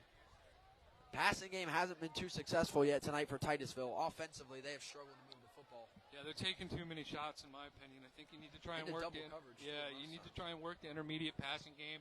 Maybe some quick routes, some hitches, kind of what Melbourne got going earlier. They're going to go for it here. 43 seconds to go in the half. Josiah Allen will be going for it. 4th down and 10 for Titusville at the Melbourne 40 off the interception. 4th down and 10, Titusville. Josiah Allen dropping back, surveying, blitz coming hard. Allen just throws it late. It is dropped, incomplete. It's a turnover on downs. First down, Melbourne at their own 40. They'll have 34 seconds, and I believe either 1 or 2 timeouts still to go. Yeah, shout out to Caleb Washington, defensive line coach over at Mel High. That was a perfectly sniffed out middle screen there. They were trying to get, and I called for it earlier. So a little middle slip to Stevens. And that defensive line for Melbourne just planted themselves, cemented it. They knew, hey, nobody's blocking us. Something's going to happen here. Found the screen man, completely took him out. Great heady play by that Melbourne defense. One thing I think that could get Titusville in trouble just down the line, especially with Josiah Allen, he's got to stop scrambling farther and farther back. You either got to throw it away, step up and run earlier, or find a receiver, which he did there, but you start running farther and farther back. Let's say you get strip sacked, that's going to be a free scoop and score. You get sacked, it's a loss of like 20 or 30. Yeah. You got to ditch that habit early. Well, what do you think? You think Melbourne's going to try and punch one in here? Or? They are not getting the ball after half, so I say they try something here. First down and 10 off the interception on the last drive by Padala. Melbourne at their own 42 receivers split either side. Padala, nope, they're just going to run it up the gut. That's going to go nowhere for only a gain of 1, and they're just going to let the clock tick out here. So good stop by Melbourne's defense, but they're just going to let it tick out, I think, on the half here. Maybe they'll run one more play. 20 seconds and counting now. It'll be second down and 9, Melbourne. Yeah, they don't have to. So I don't think they're they just will. gonna let this. Yeah, they're pulling them to the sidelines. And that's going to do it here for the first half of play from Titusville. 0-0. Surprising between Titusville and Melbourne. 2 turnovers to 1 in favor of the Titusville defense. A lot of turnover on downs. As I'll give you one run through of our sponsor here, and then we'll head to halftime where nothing is on deck for now. As again, we'd like to thank our key sponsor of the night. Wish we had Swisher to give him a great graphic, but I'll tell you all about Rich's Auto Tech. Rich's Auto Technology Services, a family-owned and operated business. Unlike other mom-and-pop shops, Rich's has invested in the newest technology the industry has to offer. This means they can diagnose and repair your vehicle correctly the first time, getting you back on the road faster. Rich's Auto Tech is your trusted local resource for car repair of all makes and models. Rich's ASE-certified mechanics will ensure your vehicle is fixed correctly on your first visit. We also offer free loaner cars for their customers, as well as other service perks. Rich's Auto Tech is home of the million-mile warranty and local car repair you can trust. To make an appointment, call them at 321-726-0636 or online at www.richesautotech.com. Score 0-0 here at halftime. If the band comes out and there's no copyrighted music, we'll have that for you on the stream. If not, or if there's copyrighted music, you'll see it. You won't hear it. If there's nothing, then that's what you'll see. So we'll see here if the band comes out, but our score at halftime between Melbourne and Titusville all tied up at the score they started with, 0-0. As see the Titusville band here again. If no copyrighted music or anything, you will hear the band. But I'll hold out here for just a moment.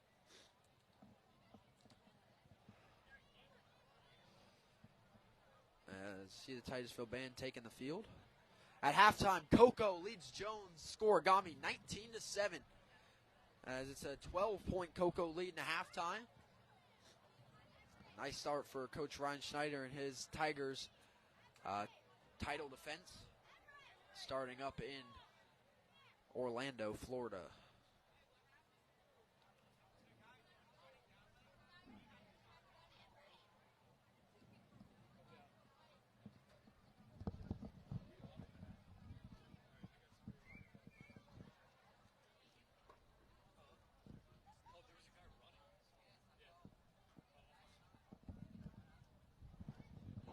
So is the band looking to come out here, and we will unplug and let you hear this band at halftime once they begin play.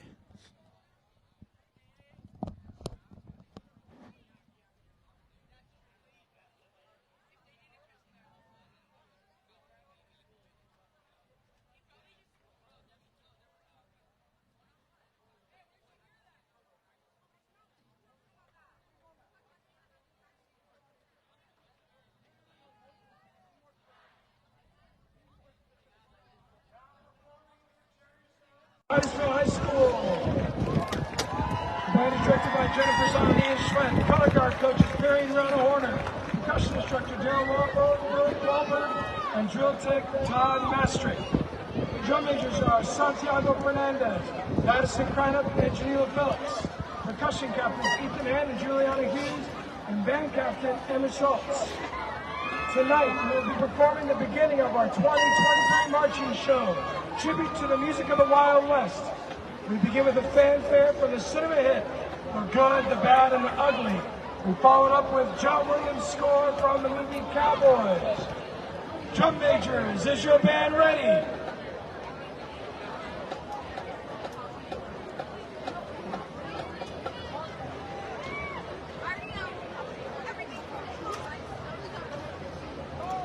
Ladies and gentlemen, the Terrier sound.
Welcome back, everybody, here to the Brevard Sports Network and tonight's coverage of Melbourne and Titusville.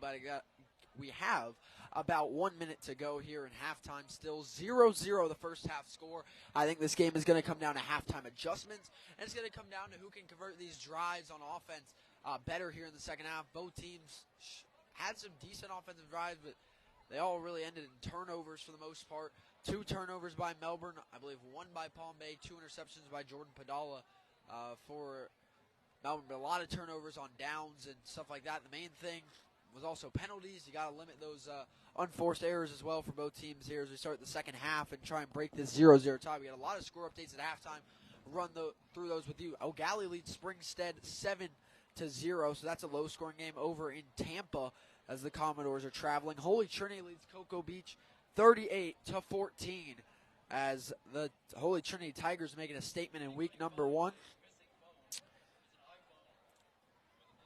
Seminole still leads Rockledge 13-6. MCC leading Astronaut 14-8, and that's an interesting score.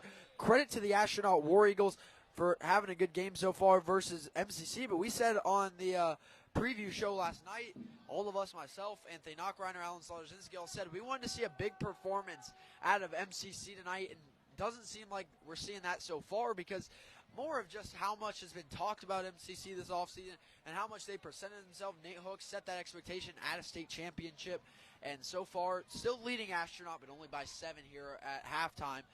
And, you know, that team that he's been marking down all year, all offseason, Holy Trinity is up by 24 on Cocoa Beach. So that game will still be interesting, but we got to see a little bit more out of MCC here in the second half as well as this game, which they have just added 3 more minutes to our halftime. Still 0-0 as we are at halftime. Other games in the Brevard Sports Network. Heritage leads Satellite at half 21-0, and Cocoa leads Jones. I believe it was 19-7. Our score for Palm Bay, the last one we saw, was 10-0, Palm Bay over Bayside at halftime. So that was a little while ago, but that's the last update we got. They were at half as well, so I doubt that score has changed yet. I think we've gotten score updates for every game so far here. Thank everyone out there for providing us the scores as they come. It seems like Brevard County teams keeping it close for the most part with some teams. It seems like Holy Trinity and Merritt Island out to big leads as well. Look at the schedule here. So yeah, I'll run down the last score we've gotten for each game. MCC leading Astronaut 15-8. Palm Bay over Bayside 10-0. Cocoa leading Jones 19-7. Holy Trinity leading Cocoa Beach 38-14. O'Galley leading Springstead 7 or 8. I've seen 2 different to 0. Heritage leads Satellite 21-0. Melbourne and Titusville tied 0-0. Merritt Island leads Deltona 27-6. Seminole leads Rockledge 13-6. So yeah, we've got score updates for every game so far, and then Merritt Island Christian lost 40-0 earlier on. Actually, the only game we haven't seen is Calvary Chapel's game. They're playing 8-man football. 2 games were postponed this week. Vieira at South Fork and Lake Howell at Space Coast. We got 1 minute to go here in halftime.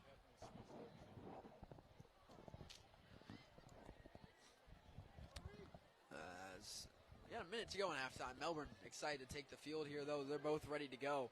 Titusville will receive to start the second half as they won the initial coin toss and deferred that possession in the second half. So now we'll see Titusville start on offense. Logan, I was saying at halftime when I came back that both these teams, we need to see a little bit more, sustained drives, less mistakes, but just got to convert their best drives to not end in turnovers. Yeah, you got to take advantage of the opportunities that you're given. We saw a couple times, specifically towards the end of the first half, Titusville had an opportunity to go punch one in, and through an interception or what have you, and I think turned over on downs or something like that as well on another drive. And same thing with Melbourne. We've seen them drive down the field as well, and some sort of mistake happens and kind of gets away from them. So I think it's about dialing it back in here in the second half, and both teams have shown the ability to drive the ball. Defense is looking good, though, so maybe we'll see some points here, Jackson. Kickoff there of the hole, trying to run up to catch it there was Titusville. He's going to pick it up off the ground, making some moves, bouncing outside. Titusville has the edge. A flag's going to come in past the 50. And a great return to start the second half off a bobbled catch initially for Jaden Brown, but a flag came in. I'm assuming that's going to be on Titusville. And we'll see where this one gets spotted after it's all said and done. But still a great return by Brown to start. Yeah, that's the unfortunate thing, man. Kickoff returns for touchdowns or big kickoff returns, punt returns are always so electric and so fun to watch, but almost always there's some sort of hold or bog in the back and he gets called back. Well, here's the penalty. Looks like a hold on Titusville, so that big return will come back. But still, first down Titusville to start the second half here. But our main thing in the first half, I also said, was penalties, and we see one on the opening kickoff of the second half to set Titusville back.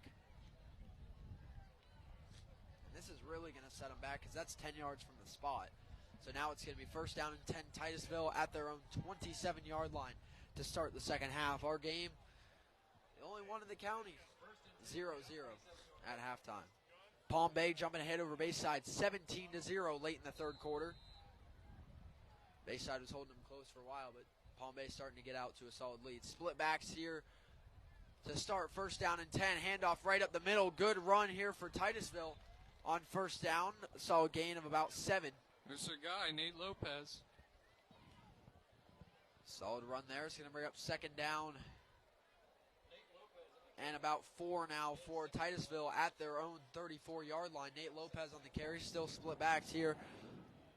And it With looks like Josiah Allen is going to check back in at quarterback here. Weren't liking what they were seeing, I guess, with Elijah Harvey there. Keeper on the option here. Josiah Allen cuts it upfield. First down and more.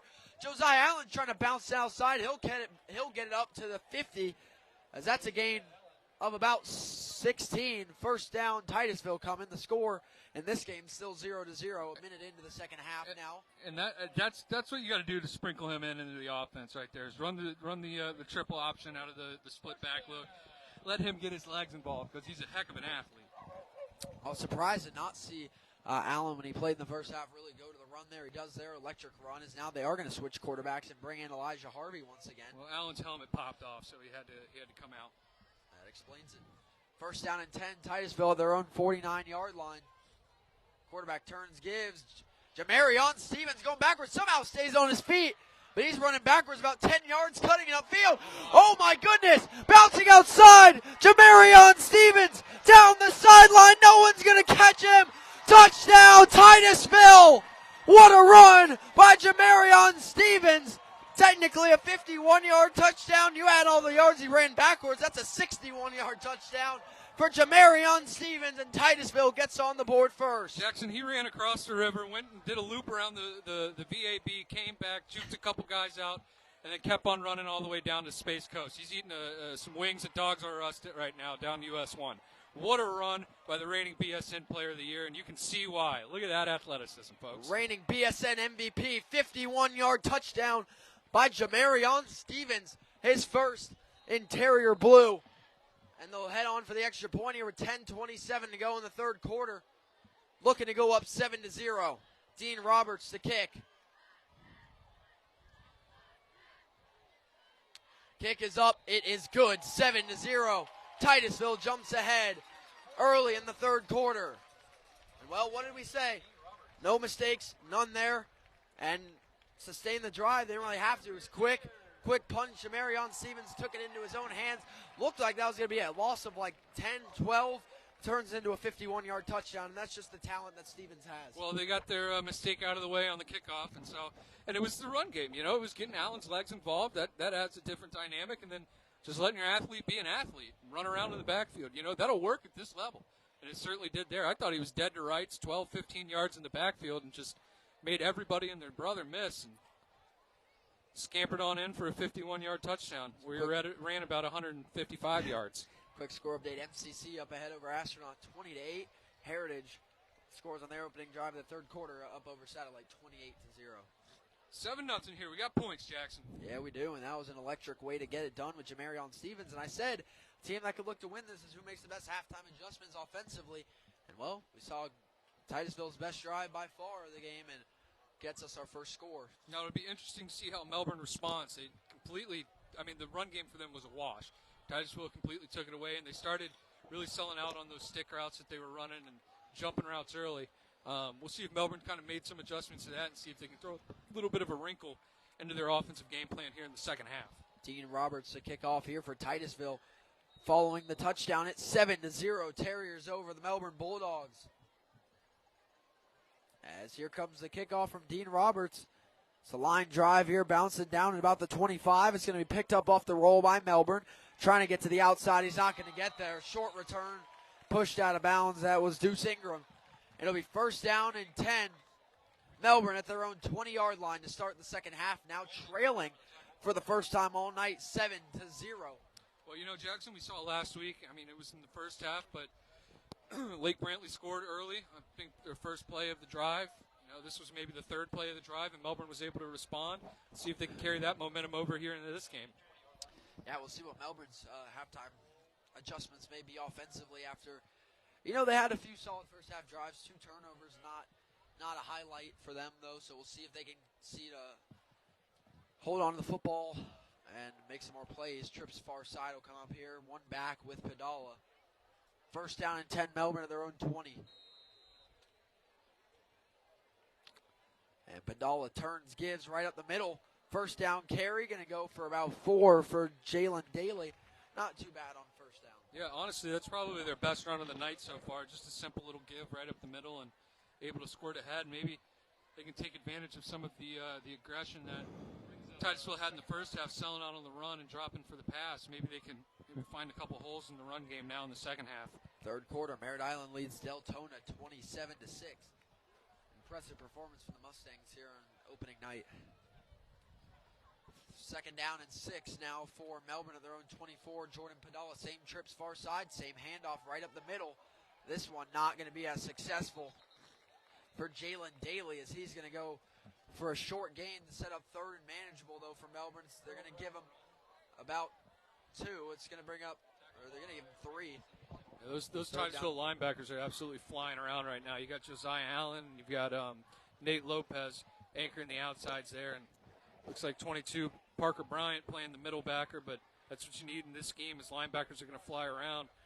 30's kind of an overhang. Ben Brown, who we saw have the interception, is kind of playing a short field safety, but using him as a backer.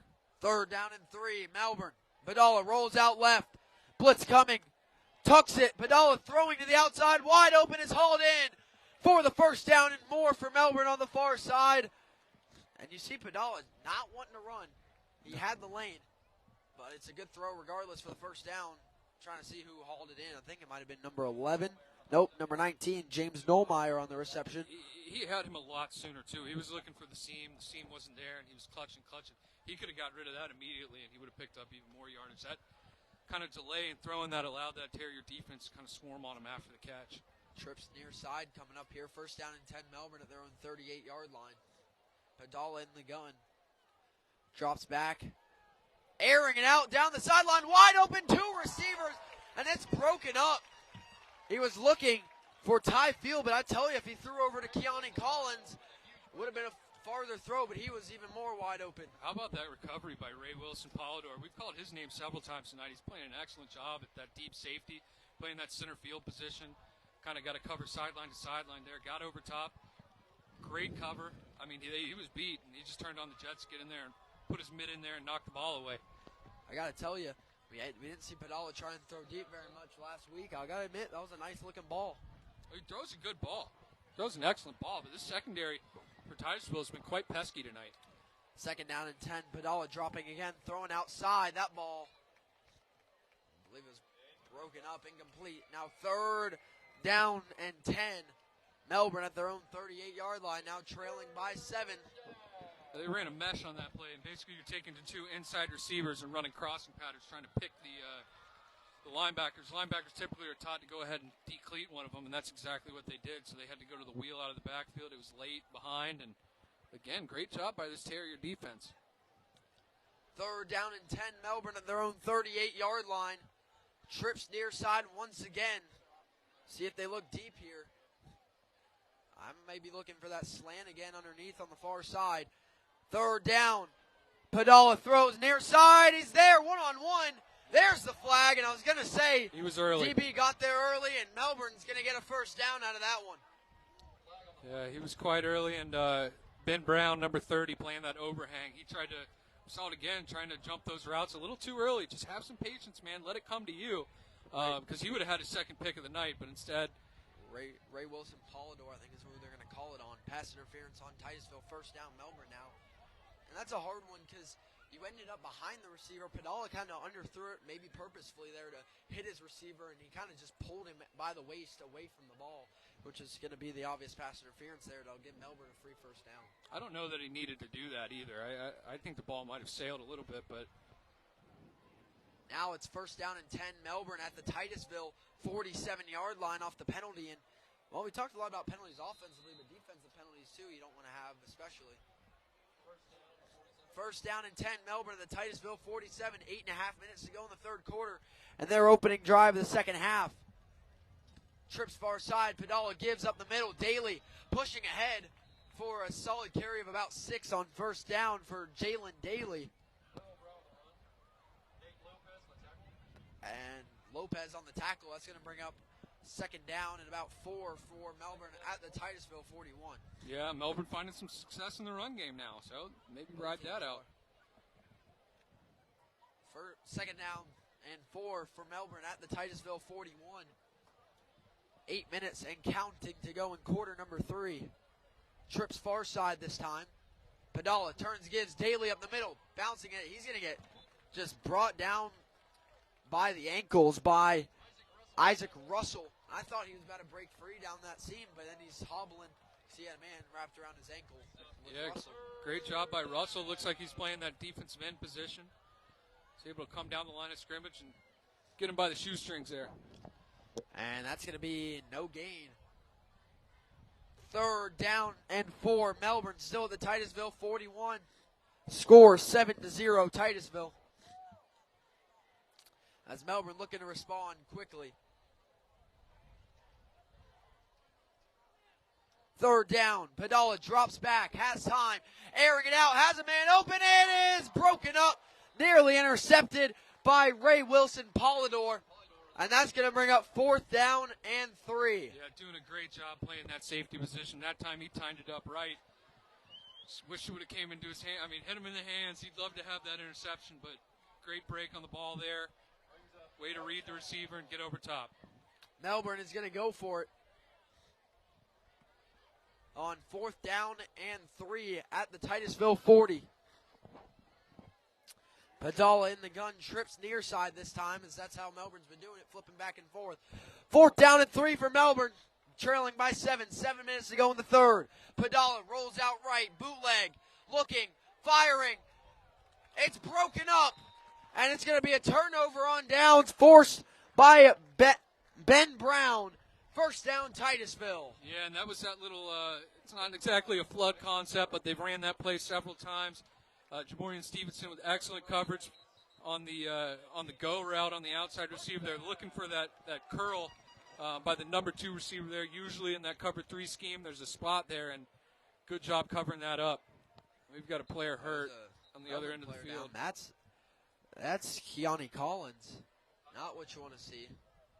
As we have an injury timeout on the field, 7 minutes flat to go in the third quarter. Titusville leading 7-0. They're set to take over first and 10 at their own 40. As they tend to Keone Collins, who is in some discomfort. Yeah, I want to go back to that last play. Looks like they're primarily operating out of a cover 3 scheme, meaning you've got 3 players deep. Really, your corners are one-on-one with the outside receiver, and you've got 1 safety playing over the top, which leaves you a little bit susceptible to the flat. Earlier, we saw Melbourne have success on that play. The inside linebacker didn't drop deep enough into the hook curl region and get to that zone. That time they did. You had the flat covered up by your safety coming downhill. Ben Brown drops to his hook curl, and the safety and corner took away the go route. So really nowhere to go. Padala tried to get it in there, but good defensive stand again by the Terriers. As we have a break in the action, as Keone Collins is going to make his way back to the Melbourne sideline.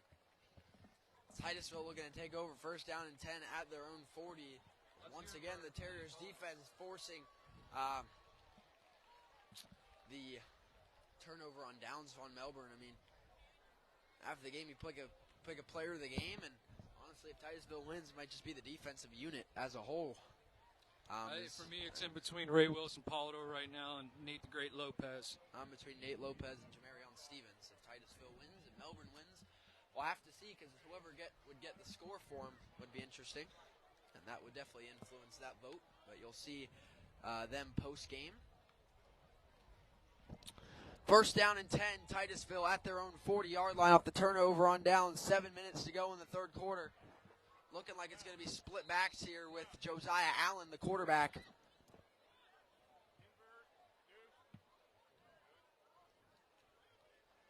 First down and 10, Titusville at their own 40. Allen keeps it, looking with the option here, cutting up field. Allen breaking a tackle, late pitch outside to Jamarion Stevens for a solid gain on first down. Man, that was a risky pitch there, but he got it off and was able to pick up a couple more yards.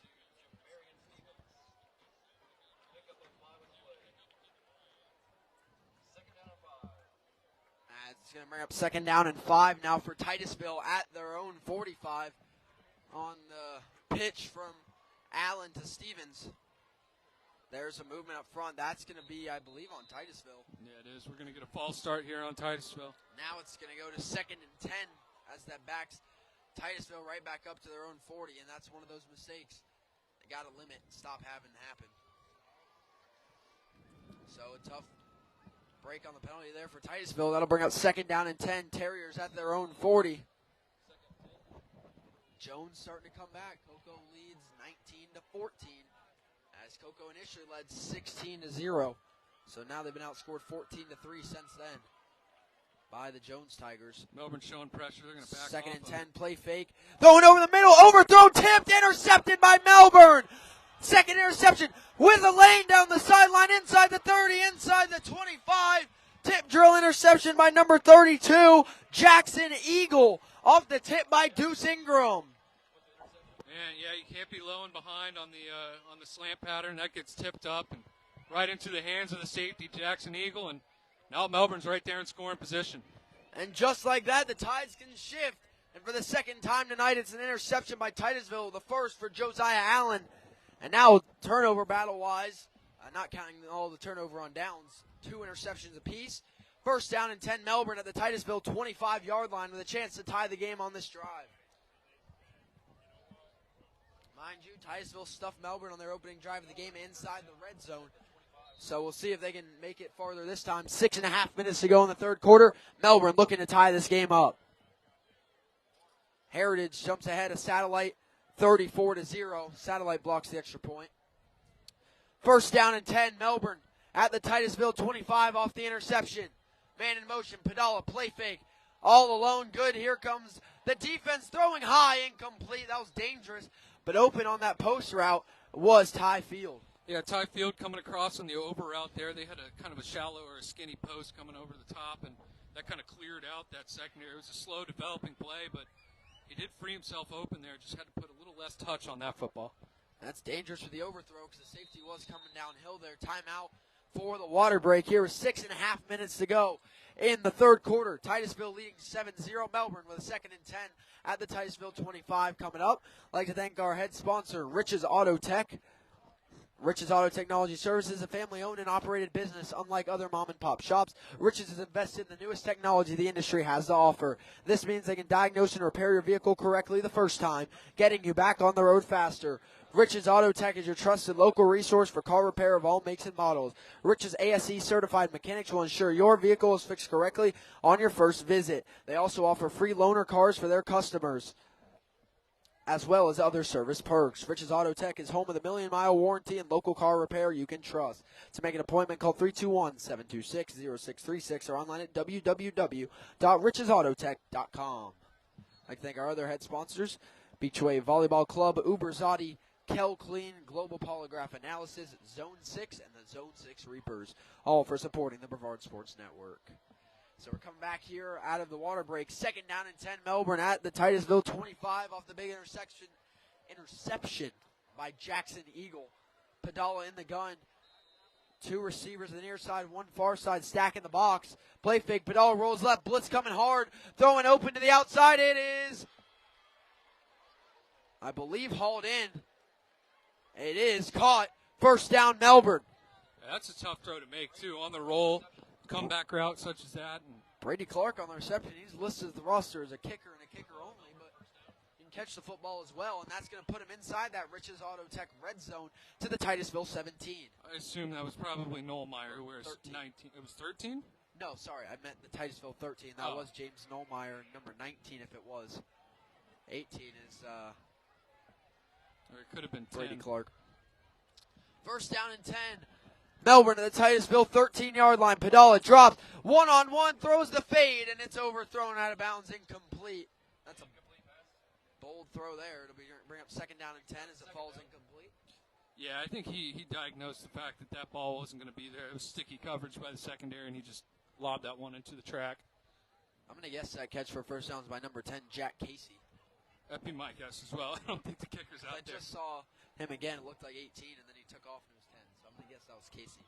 Second down and 10. The score, 7-0 Titusville, 6:14 to go in the third quarter. Melbourne driving inside the Riches Auto Tech red zone. Second down and 10 at the Titusville 13. Padala trips near side, turns, gives up the middle. Jalen Daly looking for room. He is not going to find it anywhere. Little to no gain there to set up third down and long.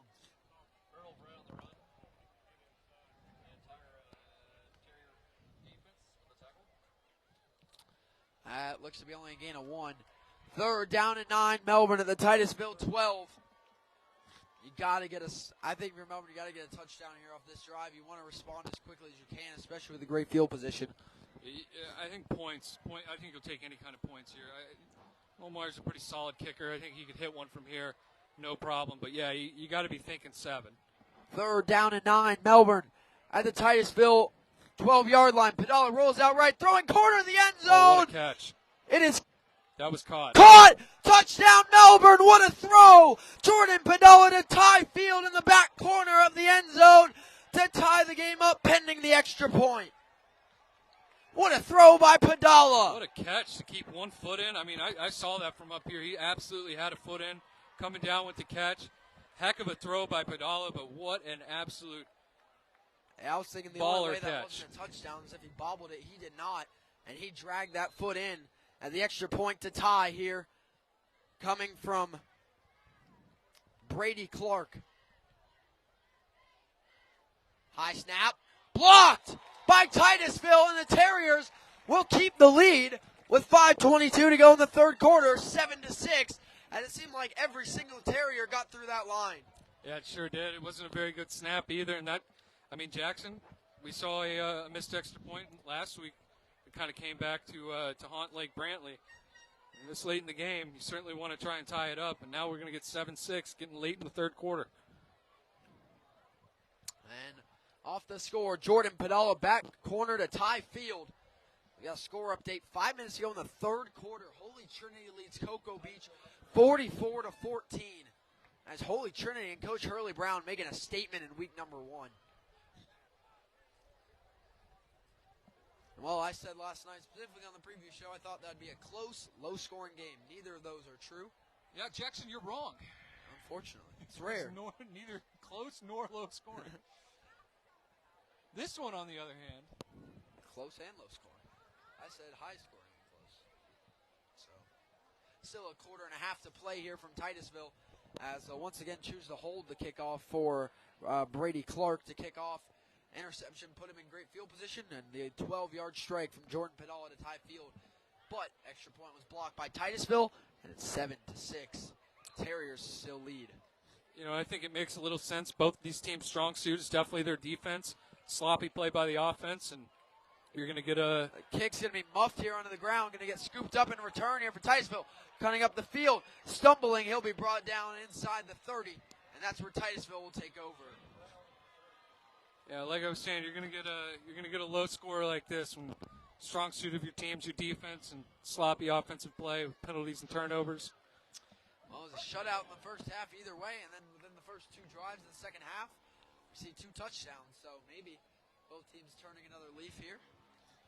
think if you're Titusville, you need to get back to just let Jamorian Stevens run wild in the backfield and score on a long touchdown play. Yeah, I've been wondering, reigning BSN MVP, and he's been on the field a lot of the plays. They just haven't given him the rock a lot, and I feel like that's where a lot of their concerns have come from. Is he rattled off a 51-yard touchdown on the last drive. The thing I've noticed, it's a thin sideline for Titusville. A lot of these guys are playing both ways. Stevens being one of them.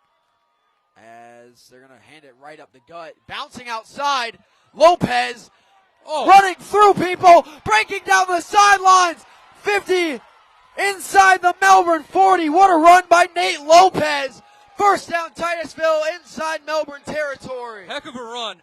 Well, how about that ball security? High and tight, that ball was not coming out, looking like vintage All-Star out there. Sawed-off bowling ball, Nate Lopez is, and we've called his name several times tonight. He's having himself a heck of a gain, and that was a heck of a run by the young man. That's a gain of about 40.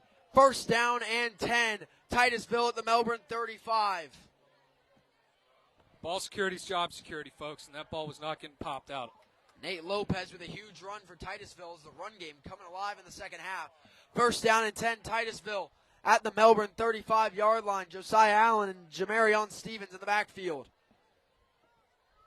Showing blitz for Melbourne. They bring it. Jamarion Stevens up the middle. And they got to make sure he goes down here, and he will. The reason I say that, those last two huge runs by Titusville, they were close to being brought down both times. But yeah, I like him on the edge. I like him in open space. Stevens coming off the field, not feeling well on that leg. Yeah, I don't necessarily love him on the inside give like that. I'd like to see him getting outside on that toss sweep they ran earlier, or jet sweep, something like that. That's not what you want to see for Jamarion Stevens hobbling off the field there. He's getting stretched out, probably just a cramp. It's still hot and muggy. Palm Bay leading Bayside now 24-0. Not like it's devastating because you got Nate Lopez stepping in. Second down and 9. Keeper for Josiah Allen trying to get the corner. He's going to get ripped down from behind. Good play defensively by Melbourne. And that looks like number 32, Jackson Eagle, with another great defensive player for Melbourne. That's going to bring up third and long for Titusville. Yeah, and you talked about this earlier when he was scrambling in the backfield. He drops. He gets deeper. He did that on the run there, and it was the right read, but you need to go on more of an angle towards the sideline instead of trying to bounce it and get deeper on yourself, trying to avoid that tackle. If he would have gotten straight line, he might not have gotten many yardage, but he at least got to the first down or the line of scrimmage. Score 7 for Titusville, 6 for Melbourne. It's third down and 14 for Titusville at the Melbourne 39-yard line. That's what our coaches always tell us. You got to go north-south, not east-west. Pitch to the near side. Lopez cutting up field. Third and long. He's going to get him back to the original line of scrimmage and nothing more. Nate Lopez there. That's going to bring up fourth down and about 9 or 10 now for Titusville late in the third quarter. Yeah, and that's the type of play that I'd like to see Stevens in on, is kind of a toss sweep like that.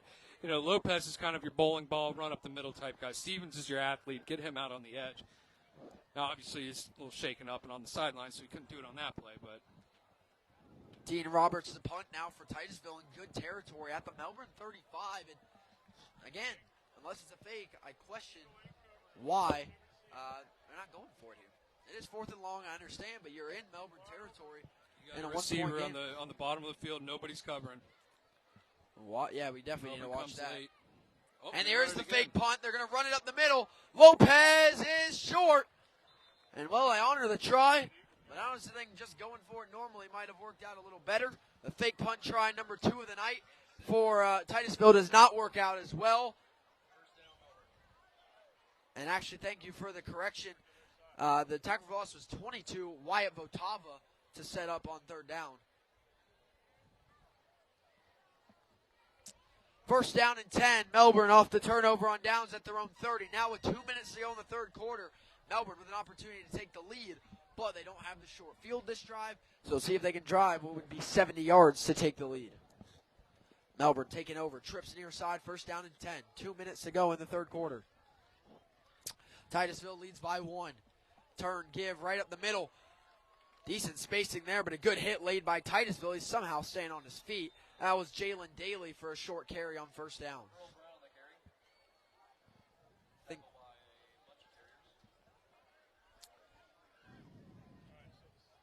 As we got one more score update at Satellite, as Heritage leading the Scorps 34-0. I think at the end of the third quarter. Gain of 4. Second down and 6. Melbourne at their own 34-yard line off the carry by Daly. If you get 4 yards on first down, that is one you'll take. Yeah, the running game's opened up a little bit more for Melbourne in the second half. Second down and 6. Padala drops back, airing it out. Near side, it's hauled in for the first down. That is Deuce Ingram on the far side on the curl. First down, Melbourne. Yeah, and like I said, you know, Titusville's in that cover 3 shell, so that safety's dropping deep no matter what. But Ingram does a really nice job of selling that route, looking like he's pushing deep, but actually, you know, stops it off pretty quick and comes back for the curl. Well, we have a comment that says no audio. We just listen in. We sound good on our end. If anyone else can chip in and say if they hear things. If not, that may be on your end. But if not, then we will try and get that fixed. But I'm pretty sure we still sound good. Late in the third quarter, first down, Melbourne at their own 42-yard line.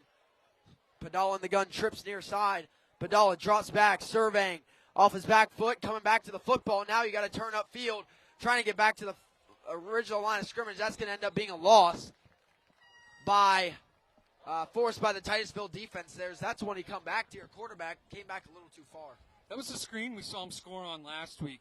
You know, you kind of get everybody going one way, and you get the comeback tunnel screen. I think Titusville's defensive front did a pretty good job of snuffing that out. Looked like number 9 there, DJ Cooper, playing that defensive end position, was able to cement his feet, turn, and find that screen man. And he was the initial tackler there for the tackle for loss. 35 seconds to go in the third quarter. Second down and 12. Melbourne at their own 40. The score 7-6 in favor of Titusville.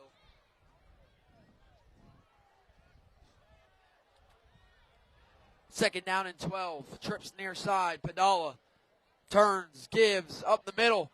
New back, and he'll pick up a solid gain of about 6. That is number 28, Camarion Johnson.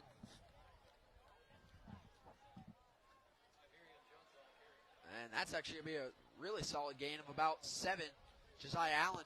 Yeah, we saw him run pretty hard last week. Only a freshman he is, but he runs the ball like a veteran. In the third quarter, another low-scoring affair. O'Galley leading Springstead 14-0 as we head to the fourth quarter in a one-point game here at Titusville High. 7-6 in favor of the Terriers. We'll be back in just a moment for the start of the fourth quarter.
Welcome back, everybody, to the Brevard Sports Network as we get started in the final 12 minutes of play. Titusville leading Melbourne 7-6. Get a score update. Merritt Island still leading Deltona 35-14. First play, third down, and it's going to be a run up the gut, and it's stuffed by Titusville to start the fourth quarter, and that's going to bring up fourth down Melbourne. To get another score update, Titusville leads Rockledge still 13-6. Fourth down and 5 coming up, and Melbourne's going to send out the punt unit here, as it's going to be a nice forced punt here by the Titusville defense. I don't love the power play they ran right there. I think you've been having success on those curl routes, catching them in cover 3 like you have been. I think you go to that, even with the run action maybe, the way you've been running the ball, make them respect that, or go back to that slant over behind the wide receiver, or I'm sorry, the linebackers, get them to bite on that run. And Melbourne getting set to punt here. High snap. It's a fake punt. Running it right side. He's going to get the edge. First down, Melbourne. And it's their second successful fake punt. There's a flag after the play. I don't know what that'll be on. Could be a late hit out of bounds, but I don't know. That would be my guess, was the late hit out of bounds. Huge. And we see back-to-back teams doing fake punts again. and Melbourne succeeds for the second time. Unbelievable. Jackson Eagle once again. That's going to be a personal foul on Titusville. 15 more yards for Melbourne. And here come the Bulldogs to start the fourth quarter. Gutsy play call. Heck yeah. I mean, you've seen it, man. That's twice they've ran a fake punt. Twice they picked it up. And now they're going to get excellent field position here with an opportunity to go for the go-ahead score. Actually, sorry, again, Wyatt Votava on the carry. I didn't see the number. Listen to the PA announcer for that one, but credit to Wyatt Votava to make the play for Melbourne. First down and 10. Throw to the outside. Padal, that one jumped again, nearly intercepted by Titusville. Number 1, I believe, Kamari Jackson. And that's just great coverage, jumping in to break up again by Titusville. They're an inch away once again on an interception. Yeah, I mean, they've had great success on those hitch plays too, and that time corner was able to just sit on it, kind of match the route. Second down and 10. Melbourne at the Titusville 30. Trips near side, Padala in the gun. And we got whistles before the play. Timeout Titusville. Their first timeout of the second half as they lead at 7-6.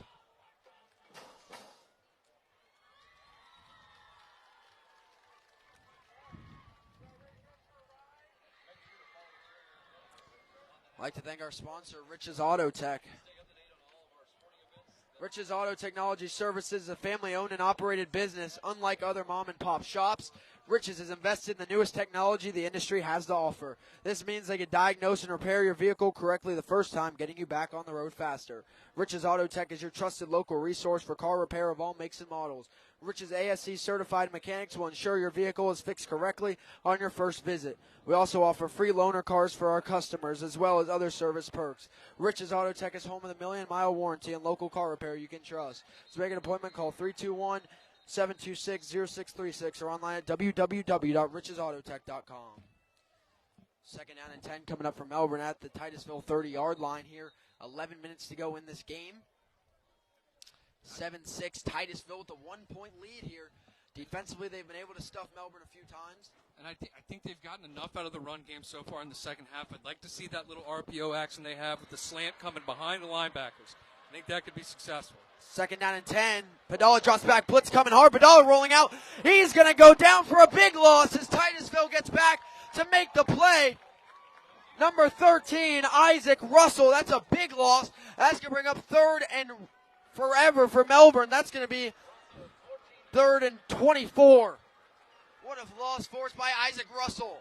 Yeah, coming right off the edge there. It looked like he might have been unblocked. Or huge play if you're Titusville. And now if you're Melbourne, I mean, you were in great field position. You got to try and rein something back in. We saw the hook and ladder last week. Well-timed play.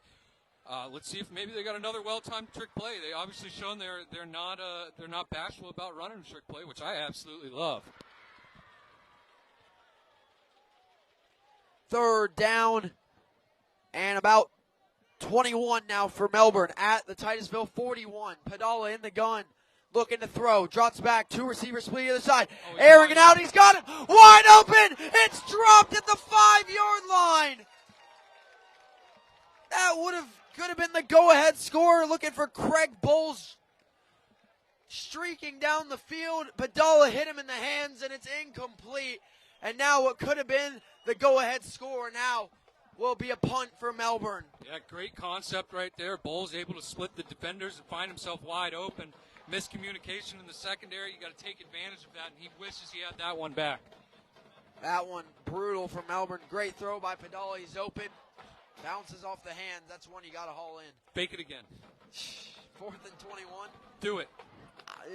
We'll see. They've had success both times. I mean, yeah. Shoot, why not? Under 10 minutes to go in the game. Titusville leads by 1. Touchdown, Seminole on a punt return. Melbourne going to punt this one. Bouncing down, returned by Titusville from the 10. Streaking up, bouncing outside, room to run, cutting back up the field. And Melbourne going to stop him as he's going to push forward towards the 30. 9:44 to go in the game. As Polidor on the return, it'll be first down and 10, Titusville at their own 30-yard line. Now, this Melbourne defense is known for bowing up. They bowed up last week. You know, Jeff Panucci instills a lot of that in that defense. Now's the time. It's gut check time right here. You know, I've liked what they've been able to do. They've really stymied outside of that one big play. They've stymied this offense just like they did in the first half. You got to continue to do that, and anything in your power to not give up a big play or let Titusville get in the end zone. First down and 10. Titusville at their own 30. This is what you want if you're Titusville. A, long drive. B, a score. If you can get a long drive and score and give Melbourne the ball with maybe 4 or 5 minutes to go, that could be big. A long drive running the football, too. Keep that clock ticking if you're Titusville. First down and 10. Titusville at their own 30. Split backs. Josiah Allen. He's going to keep it. Has the toss ready.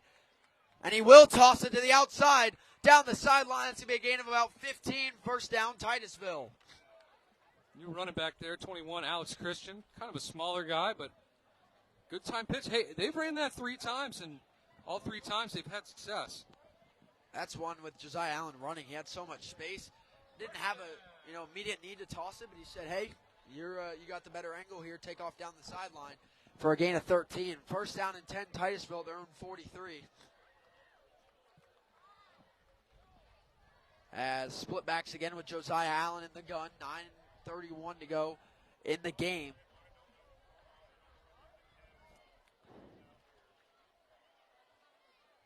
Split backs. Melbourne showing blitz. Movement up front. Titusville jumps. Titusville jumps. That's going to bring up first and 15 now for the Terriers. Back at their own 38. And several times. Titusville's gone on, too, quite a bit tonight, almost all night. And that certainly is not their first offsides penalty or false start penalty.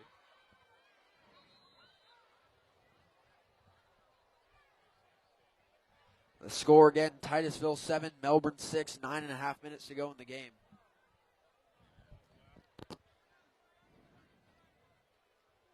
First and 15, turn, give, Jamarion Stevens met at the line, and he's going to get pushed back by that Melbourne front for a loss.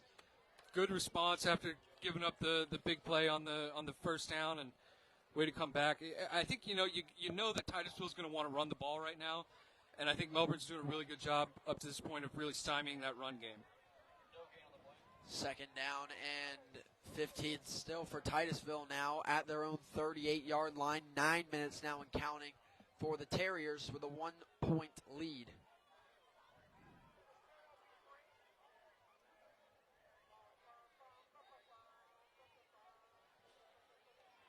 Second down and 15. Drop back. Titusville throws outside. It's low. It is hauled in, but he's going to go down for only a gain of 1.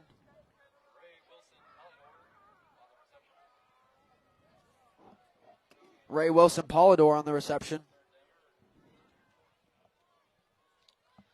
Third. 14.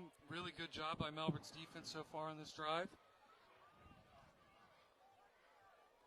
But as I said, they're still running good clock, not having a lot of plays so far. 8 minutes now to go in the game.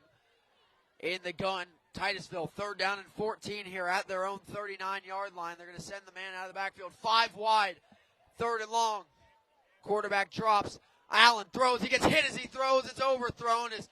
He got absolutely leveled. Allen's still down on the play. That one stings, and we're going to have an injury timeout for the quarterback, Josiah Allen, ahead of fourth down. Oh, yeah, Malady, as a defensive line guy, Malady just put that tackle in an absolute spin cycle right there and absolutely leveled Josiah Allen. Caused that poor throw. Heck of a job by the Melbourne defense responding after the big run on first down, and now they're going to get another opportunity here to punch one in and go ahead. So the clock stops, 8:02 to go in the game, ahead of fourth and long for Titusville as we have an injury timeout for Josiah Allen. Melbourne set to get the ball back, down by 1, as he will get up and walk off the field. Great sight to see on that one.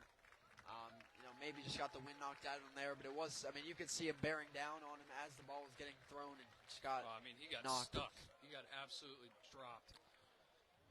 As a pan back over here, it'll be fourth down and 14 for Titusville. They will punt here. And now it really starts to get to crunch time in this game. We're not talking about kickoff classic spring games anymore. This is for the record. It's for week number 1. This is going to be a big drive for Melbourne to try and sustain down the field. We've seen a lot of long drives. We've seen drives down the field. Melbourne's only scoring drive was a 25-yard drive that started, obviously, at the 25-yard line. So we'll see if they can keep that long drive sustained to score here, or if Titusville can come up big on defense again. Still 8 minutes to play. Titusville getting set to punt here, and it's not a fake this time. End over end punt, and it's going to go back to the far returner, trying to bounce outside. Votava cutting back across the field, trying to get shifty there, but can't get out of the Titusville swarm on the ball. And Dean Roberts was the punter. Under 8 minutes to go here at Titusville. Melbourne will take over, first down and 10 at their own 28-yard line. Votava with some quick feet on that one. Bouncing all around there, made a couple guys miss. Looked pretty good. You know, notice he was playing in the secondary, I believe, safety last week. It looks like they moved him to one of those outside backer positions. So playing a little bit more in space.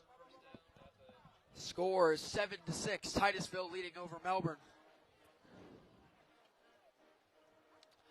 First down and 10, Melbourne at their own 28. 7:50 to go. 3 trips far side. Padala turns, gives on first down.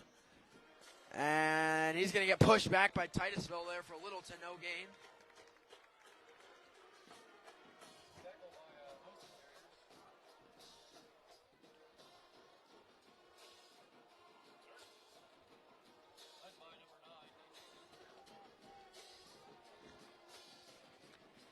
Second down and 8 coming up for Melbourne at their own 30.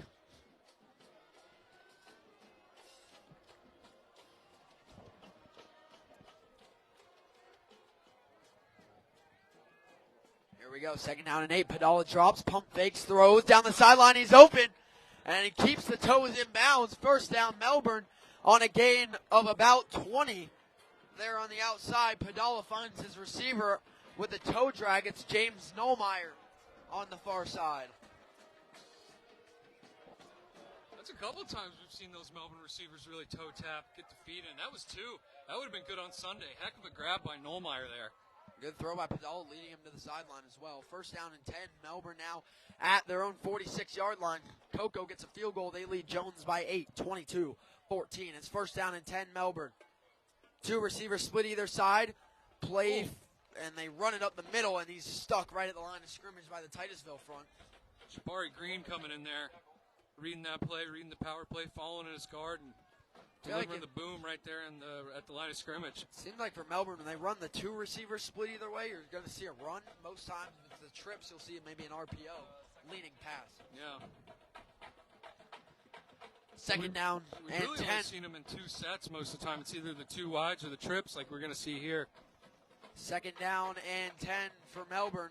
Trips near side at their own 46-yard line. Handoff up the middle, pushing across the 50. Solid gain. There's a flag right here on the near side of the field. 20-13 now the lead for Seminole over Rockledge. Not sure what we're going to get a flag here. There wasn't really much going on that side of the field. Maybe it's going to be a hold on Melbourne. That's a big penalty here. As we get later in this game, that'll back him up for second down and 20. Where was the hold, though? I mean, like, he threw that, like, basically where the number 1 receiver would have been. I mean, not consequential to the play whatsoever. I think you just let the boys play there. Yeah, I didn't see who, don't know what number the hold, it couldn't have been near the line of scrimmage if nobody else saw it, nobody else dropping that flag.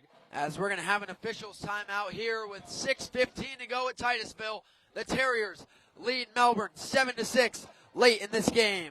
We'll be back in just a moment as we take a quick break.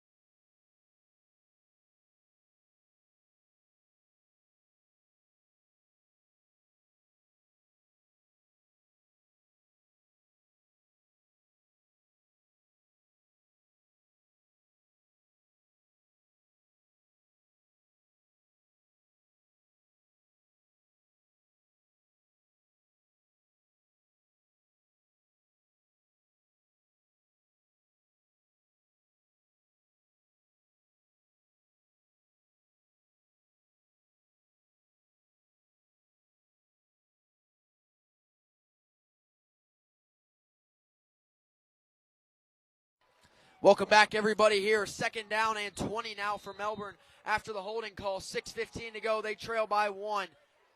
Padala drops. Blitz coming. Big shed there. High ball. Pinpoint caught on the sideline. Right at the line again. It's James Nollmeyer again on the reception as he is having himself a night. And Padala with great ball placement, putting it where only Nollmeyer can get it. Padala throws a pretty ball. I thought that one was dead to rights, and he just dropped that into a bucket from that far. I thought it was off his back foot, floated it. Nate Lopez came in hot off the edge. He's just short. 3rd down and 1, Melbourne to the Titusville 45, 6 minutes remaining. Another toe tap, too. I mean, these guys are unreal on the side. Trips bunch on the far side. 3rd down and 1. Handoff. Blitz coming hard, and Titusville is going to stuff him for a loss as they read it like a book. And it's 4th down as they stuff Jalen Daly. That's a loss of 3. It's 4th down and 4 for Melbourne. And with 5:50 to go in the game, the punt unit will come out as the Melbourne's going to trust their defense to give them the ball back.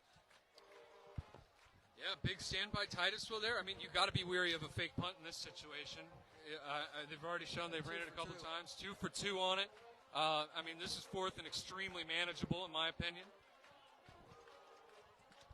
4th down and 4, Melbourne at the Titusville 46, 47-yard line. We're going to get a timeout, Melbourne. Timeout, Melbourne. With 5:22 to go. Got some score updates. Merritt Island leads Deltona 43-14. Is, I might say, my most impressive team of the week so far right now is either Merritt Island or Holy Trinity.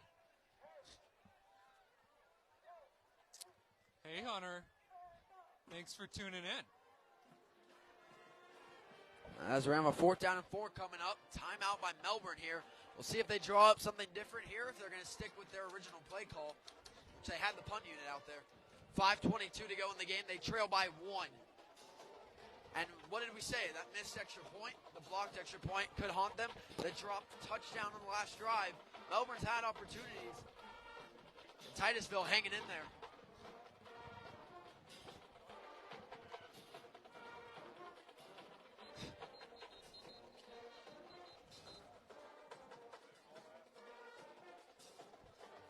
Here we go, 4th down and 4 coming up for Melbourne. 5:22 to go in the game at the Titusville 47-yard line. Gavin Rowell, what's going on, buddy? 2 receivers split either side, and Melbourne's going for it. Heck yeah, I love this. 4th down and 4, Melbourne. And flag on the near side on Melbourne. It's going to be a false start. Yeah, Ingram flinched there. And that's going to make it 4th and 9, and now I think you might have to punt. As that's a brutal false start to take for Melbourne. At this point in the game, though, I think you still go for it. I mean, I agree. Around that territory as well. I think they're going to, too. They're huddling up. It looks like they're, Padala's still out there. Here's what I'll say. I think they need to go outside route to Nollmeyer or Ty Field. In my opinion, I think Work the sticks, get past the sticks, hit them on the sidelines. I mean, these guys are toe tap extraordinaires. Same set, 2 receivers either side. 4th and 9, Padala drops back, looking right, blitz coming, he's got him. Who else but Nate Lopez with the sack to force the turnover on downs. 1st down, Titusville with 5:15 to go, and they'll take over in Melbourne territory with a 1-point lead. You know what, Jackson, I'll say this. It's still the right decision to go for that, in my opinion. I know it's 4th and 9, but at this point in the game, you got to bring your own guts, and they brought it. I mean, it doesn't work out all the time, but heck of a defensive stand by Titusville on that one. And, again, we're calling his name Nate Lopez. But I still wholeheartedly support the decision to go for it on 4th down there. Yeah, I mean, it's hard here because now Titusville takes over at the Melbourne 37. And, yeah, I mean, now you got to see your defense has been able to hold up mostly all night. Only 1 touchdown allowed by the Melbourne defense. We got to see if they can hold them one more time. And it was on a big broken play, too. So It's not like Titusville has gone down the field and sustained a drive. 2 receivers split either way. High snap over the head. Got a fall on it. Ball still out. Oh. Who was that on the hit? He absolutely murked him. That was Wyatt Votava. Just came in like a Scud missile. Elijah Harvey falls on it. That's going to be a loss of 13. 2nd down and 23. Titusville at the 50. And, on that one, I think we had a play by Votava again last week where he came in like a heat-seeking missile. Yeah, it was he somebody. Just crushed him there. I mean, somebody in the last game that we saw from Melbourne. It's going to make him wish he fell on that ball. That was a heck of a hit. MCC leads Astronaut 27-8. 4.5 minutes to go in the game, but now it's second down and 23 for Titusville at the 50. Turn, give, Jamarion Stevens trying to find room, bouncing it left side. Stevens cutting upfield. Ball comes out. They're going to call him down. Melbourne. They're going to run it all the way back. The refs aren't going to count it. But they're going to convene here, I believe, as was recovered by Votava. But yeah, there definitely were whistles early. Either way, heads up play again by Votava. Even if that ball is going to be called down by contact, way to be there. Jamarion Stevens on the run. He's going to be down by contact. No fumble. That's going to be a gain of 7. Third down and 16 for Titusville at the Melbourne 43 with 4 minutes to go and counting in this game. Hey, the longer time it takes Melbourne to get back to the line and get set, the more time runs off this clock. Third and 16 for Titusville at the Melbourne 44-yard line. They've got Votava in that Logan Barnhill role from last year, and he's absolutely stepping to the occasion here. He's having himself a heck of a night. Third down. High snap. Play fake. Keeper by the quarterback. And he's going to get met by a wall at the line of scrimmage there. Elijah Harvey keeps it. Timeout Melbourne. 3:28 to go in the game. And I believe Titusville will be punting here back to Melbourne. And Melbourne will get probably one final shot to go out and take this one. I'd like to thank our sponsor, Rich's Auto Tech, one more time here.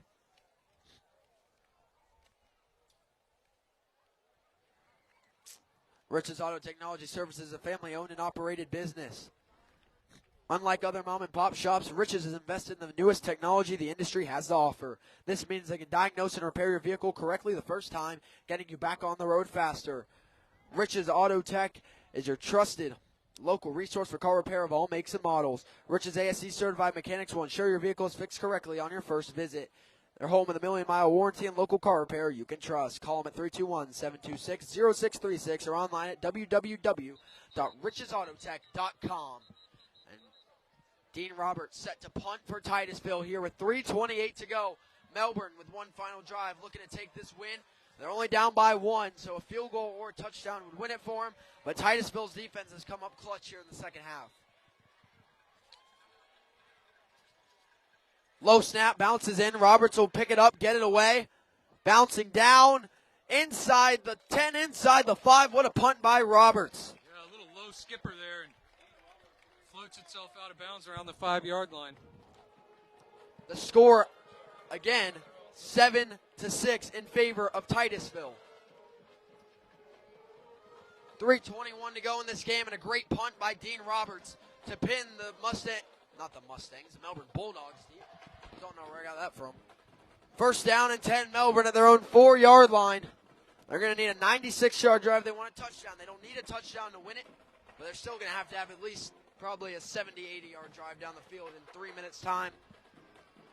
I believe they have 1 or 2 timeouts still to go in the game. I think they have 2.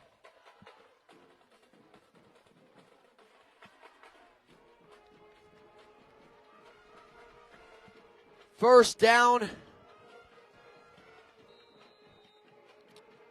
Melbourne at their own 4-yard line. Padala lined up in the gun at the goal line. Titusville bringing the heat off the edge. Padala's got to get it away. He barely does. Incomplete. And he just had to throw that somewhere because that was about to be a safety. Yeah, way to get the ball off there and avoid disaster. Titusville's going to bring the pressure, I'm guessing, on every play this down. I think they're going to. I mean, Melbourne's most success has been coming from throwing the ball. I think Titusville knows that. And at this situation, yeah, you dial up the pressure here. Second down and 10 coming from Melbourne at their own 4. 3:16 remaining in the game. Titusville leading 7-6.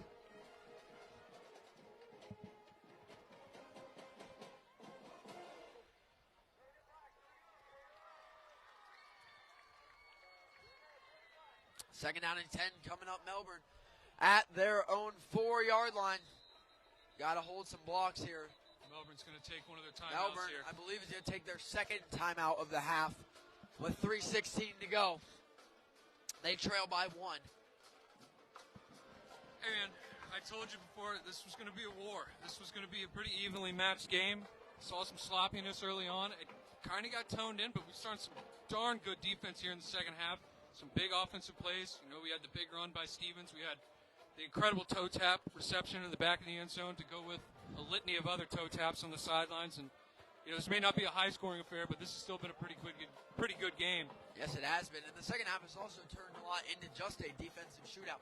Besides the early interception by Titusville in the second half, there hasn't been a turnover since the early third quarter. Yeah, a lot less penalties, too. It's just good defense on good defense.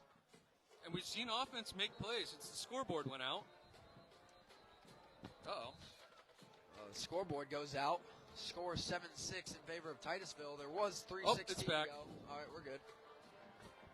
I would definitely not want the time to be kept on the field just for our suspense here at the end of this game. Second down and 10. Melbourne at their own 4. 3:15 to go in the game. They trail by 1. Padala rolling out left. Blitz coming, sets his feet, throws it right here. Short ball coming to get it. It's incomplete. Ball just underthrown, looking for Ty Field. And that's going to bring up 3rd and 10. Melbourne at their own 4. And this Titusville pressure is brutal right now. Even then, good adjustment to the ball, coming back to it. And he had an opportunity to get his hands underneath it. It's what you want to see out of a young receiver like that, too, fighting back to the ball. Whistles here.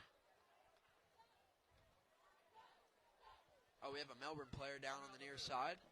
Injury timeout here with 3:08 to go in the game. Melbourne player down here. Titusville leading 7-6. With 3 minutes to go, Melbourne pinned at their own 4. Now, this is all set up by the great punt by Dean Roberts. As Ty Field slow to get up. He will get helped off the field here under his own power. 3rd down and 10 coming from Melbourne at their own 4-yard line.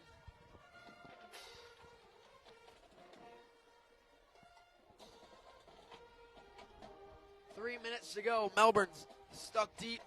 Now you don't really have the option time-wise to punt it. This will be 4-down territory even at your own 4. I don't know. You know, I'm an advocate for going for it, but this, you still, I mean, say you don't get it here. I mean, you get a 1st down here, that's great. Say you don't, though, and you do punt it.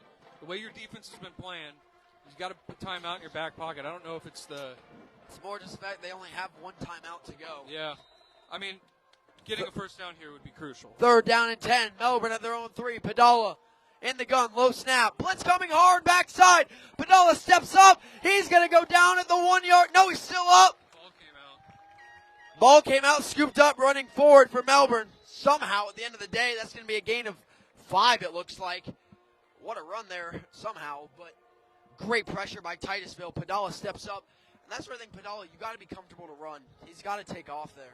Well, yeah, you saw that develop. He did a really nice job of stepping up into the pocket when he felt the pressure coming. That guy just kept fighting around, running the hump, and got his arm in there and batted that ball away. Really heads-up play there by the running back, Jalen Daly, to scoop that up and try and make something happen. 4th down and 5. Melbourne is going to punt the football here with 2:55 to go, trailing 7-6. Coco leading Jones with 5 minutes to go, 22-20. Only 2:34 and counting now, 2.5 minutes to go in this game. Melbourne getting sent to punt. Timeout on the field. Oh, no, that's going to be a delay of game on Melbourne. So that'll make it 4th and 10 back at the 5. But the clock will stop with 2:28 to go.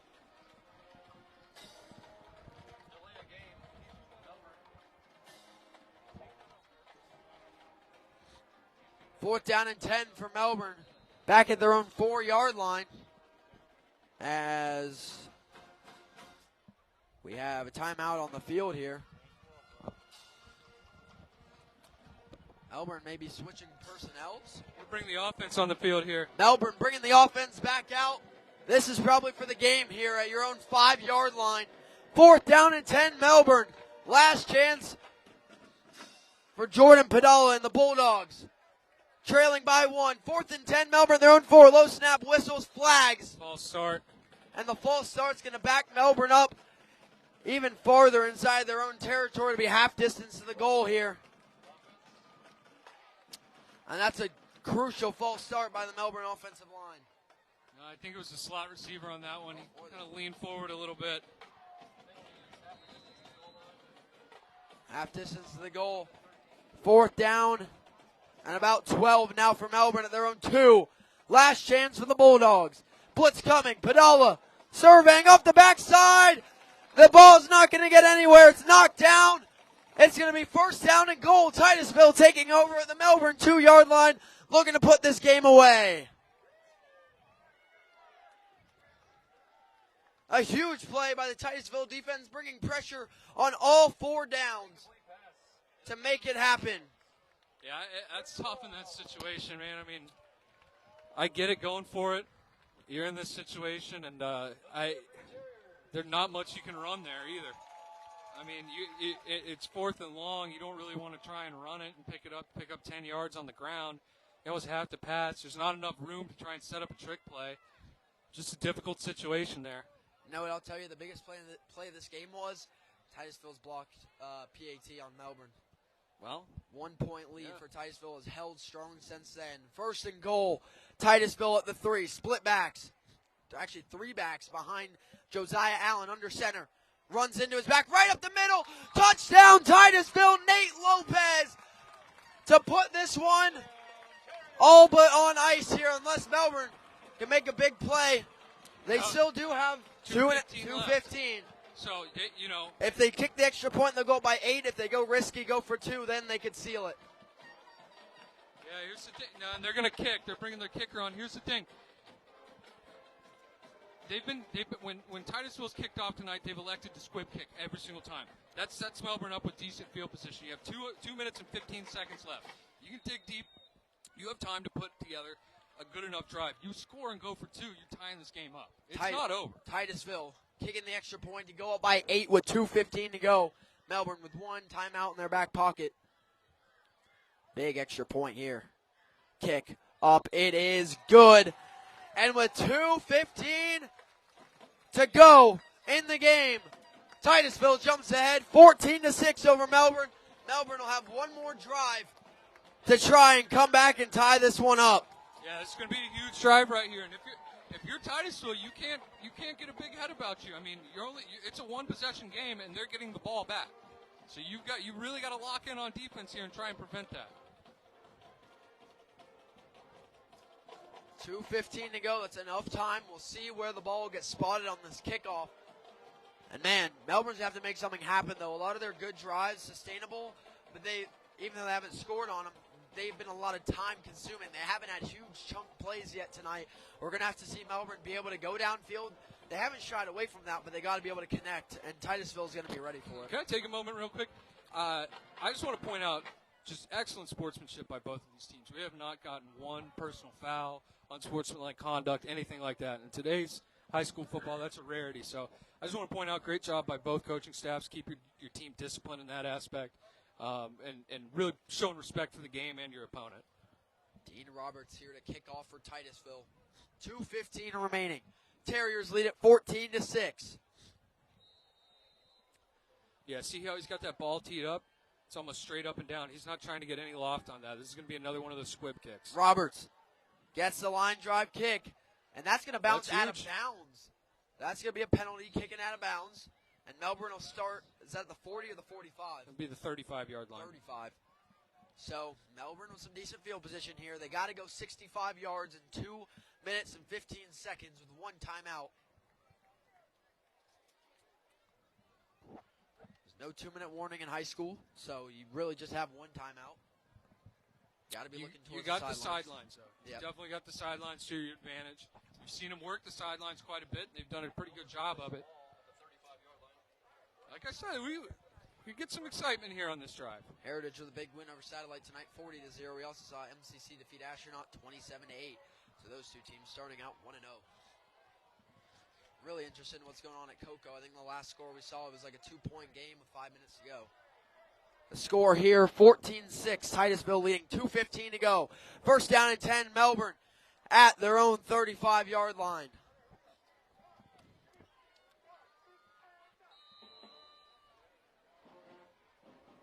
Here we go, first down and 10. Padala drops blitz again by Titusville. Lofting it up one-on-one. It's intercepted by Titusville to seal the game.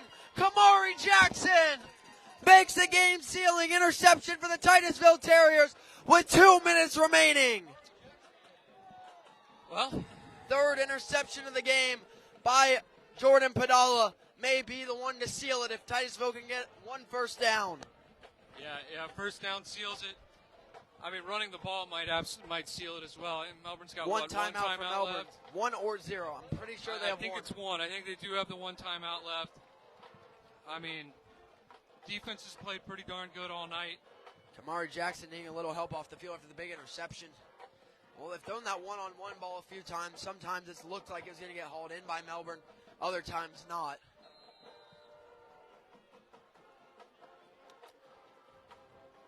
First down and 10. Now Titusville at their own 38. 2:09 to go. They lead by 8 points. 14-6. Josiah Allen will go under center with 3 backs. A little confusion on the play call, it looks like. First down and 10. Allen turns, gives up the gut. Keone Collins laid a hit. Still carrying. Jamarion Stevens down the middle of the field. He's going to go all the way to seal the game. Jamarion Stevens, 62-yard touchdown, and that's going to do it. Titusville with a huge finish. Flag down after the play on the celebration. But if you're Titusville, it doesn't matter. What a play by the reigning BSN MVP, Jamarion Stevens. You know, and I said earlier, and I'm kicking myself for saying it. I don't like him going up the gut just because he seems like more of an east-west, bounce it, put your foot in the ground and go. Melbourne had several opportunities to bring him down there, and he just kept those legs turning. And what a run. He's got over 100-something yards off 2 carries tonight. Jamarion Stevens, 2 touchdowns, one of 51 yards, the other of 62. There'll be a celebration penalty on Titusville, or actually a sideline warning rather. 1:54 to go in the game. Titusville looking to go up by 2 scores for the first time tonight. Pending the extra point, Titusville trying to make it 21-6. Dean Roberts looking to kick it. Not enough fellas on the field, it looks like. We get one in, and now we'll get the attempt. Here we go for Dean Roberts. This is to put Titusville up by 15 points with 1 minute and 54 seconds. And the kick up, and it is good. And with 1 minute 54 to go, Titusville leads by 15, 21-6. And Jamarion Stevens making an impact here in the second half. 2 touchdowns for Titusville.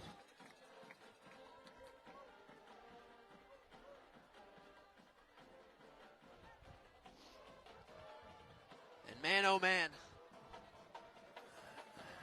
The only upside there for Melbourne, if you could say anything, is that no time really came off the clock.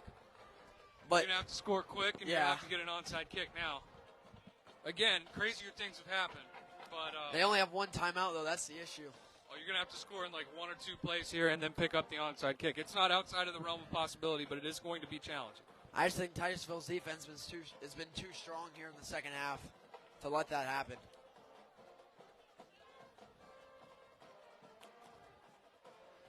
Dean Roberts getting set to kick it away for the Titusville Terriers.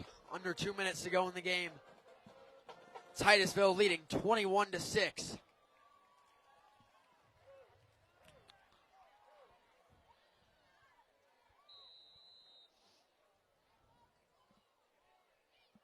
And Roberts to kick it away again. This one going to go a little bit higher up in the air. Going to be brought in by Melbourne. Trying to cut it upfield, and he's going to be brought down just inside the Melbourne 35. They'll have 1 minute and 47 seconds, trailing by 15 points. Let's see if Titusville's defense can put this game on ice for good. Yeah, and if you're Melbourne, you just got to come out and huck it again. You're going to have to throw it. You're going to have to work the sidelines. I mean, you don't have to go deep here. You certainly don't have to go deep.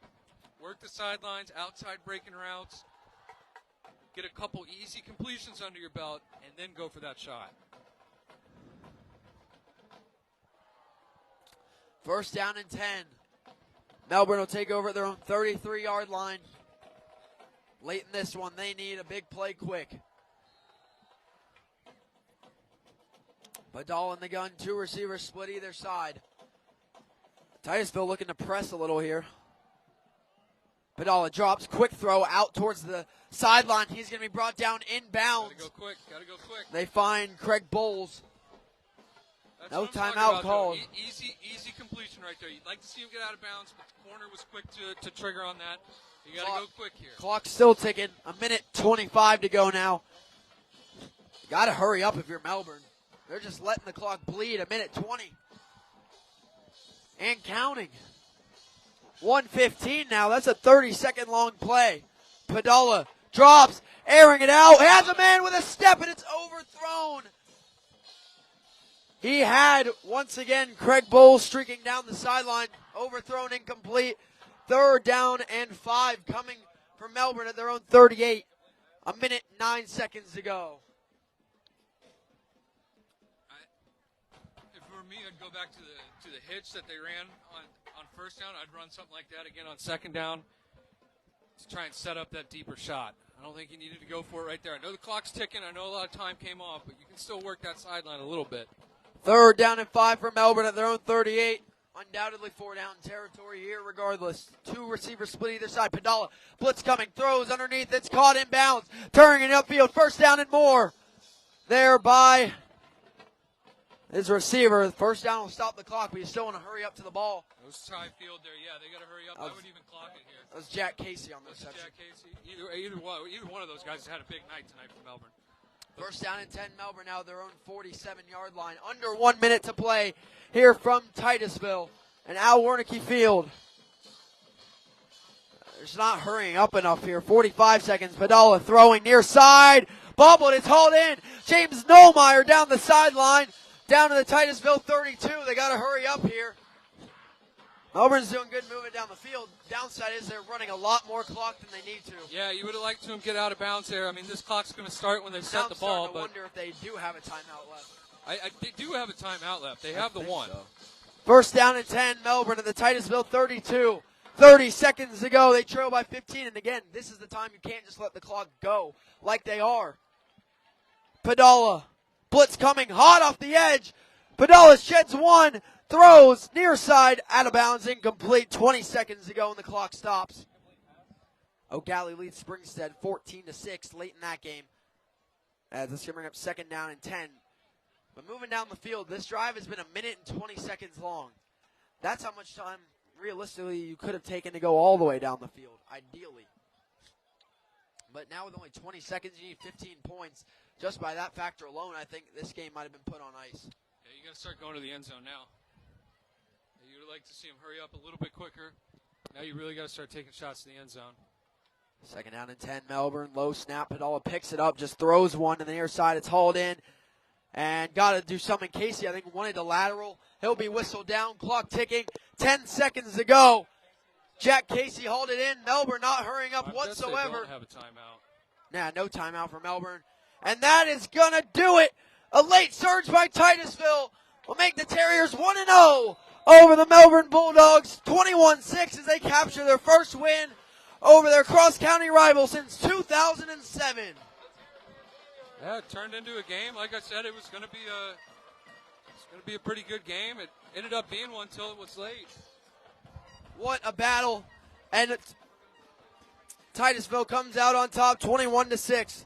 Once again, I'd like to thank our sponsors, Rich's Auto Tech, Beachway Volleyball Club, Uber's Audi, Kel Clean, Zone 6 and the Zone 6 Reapers, and Global Polygraph Analysis. I'd like to thank everyone for tuning in tonight to the Brevard Sports Network. What a game we had, Logan. Your final thoughts.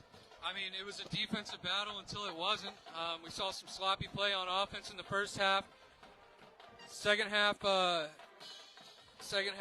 you know, both offenses kind of cleaned that sloppiness up. We saw some sustained drives, some big plays, but it was just Titusville that was able to edge them out late, and took advantage of the short field there at the end to go ahead even more. And then Jamarion Stevens put it on ice. I'm going to say my players of the game, Jamarion Stevens and Nate Lopez.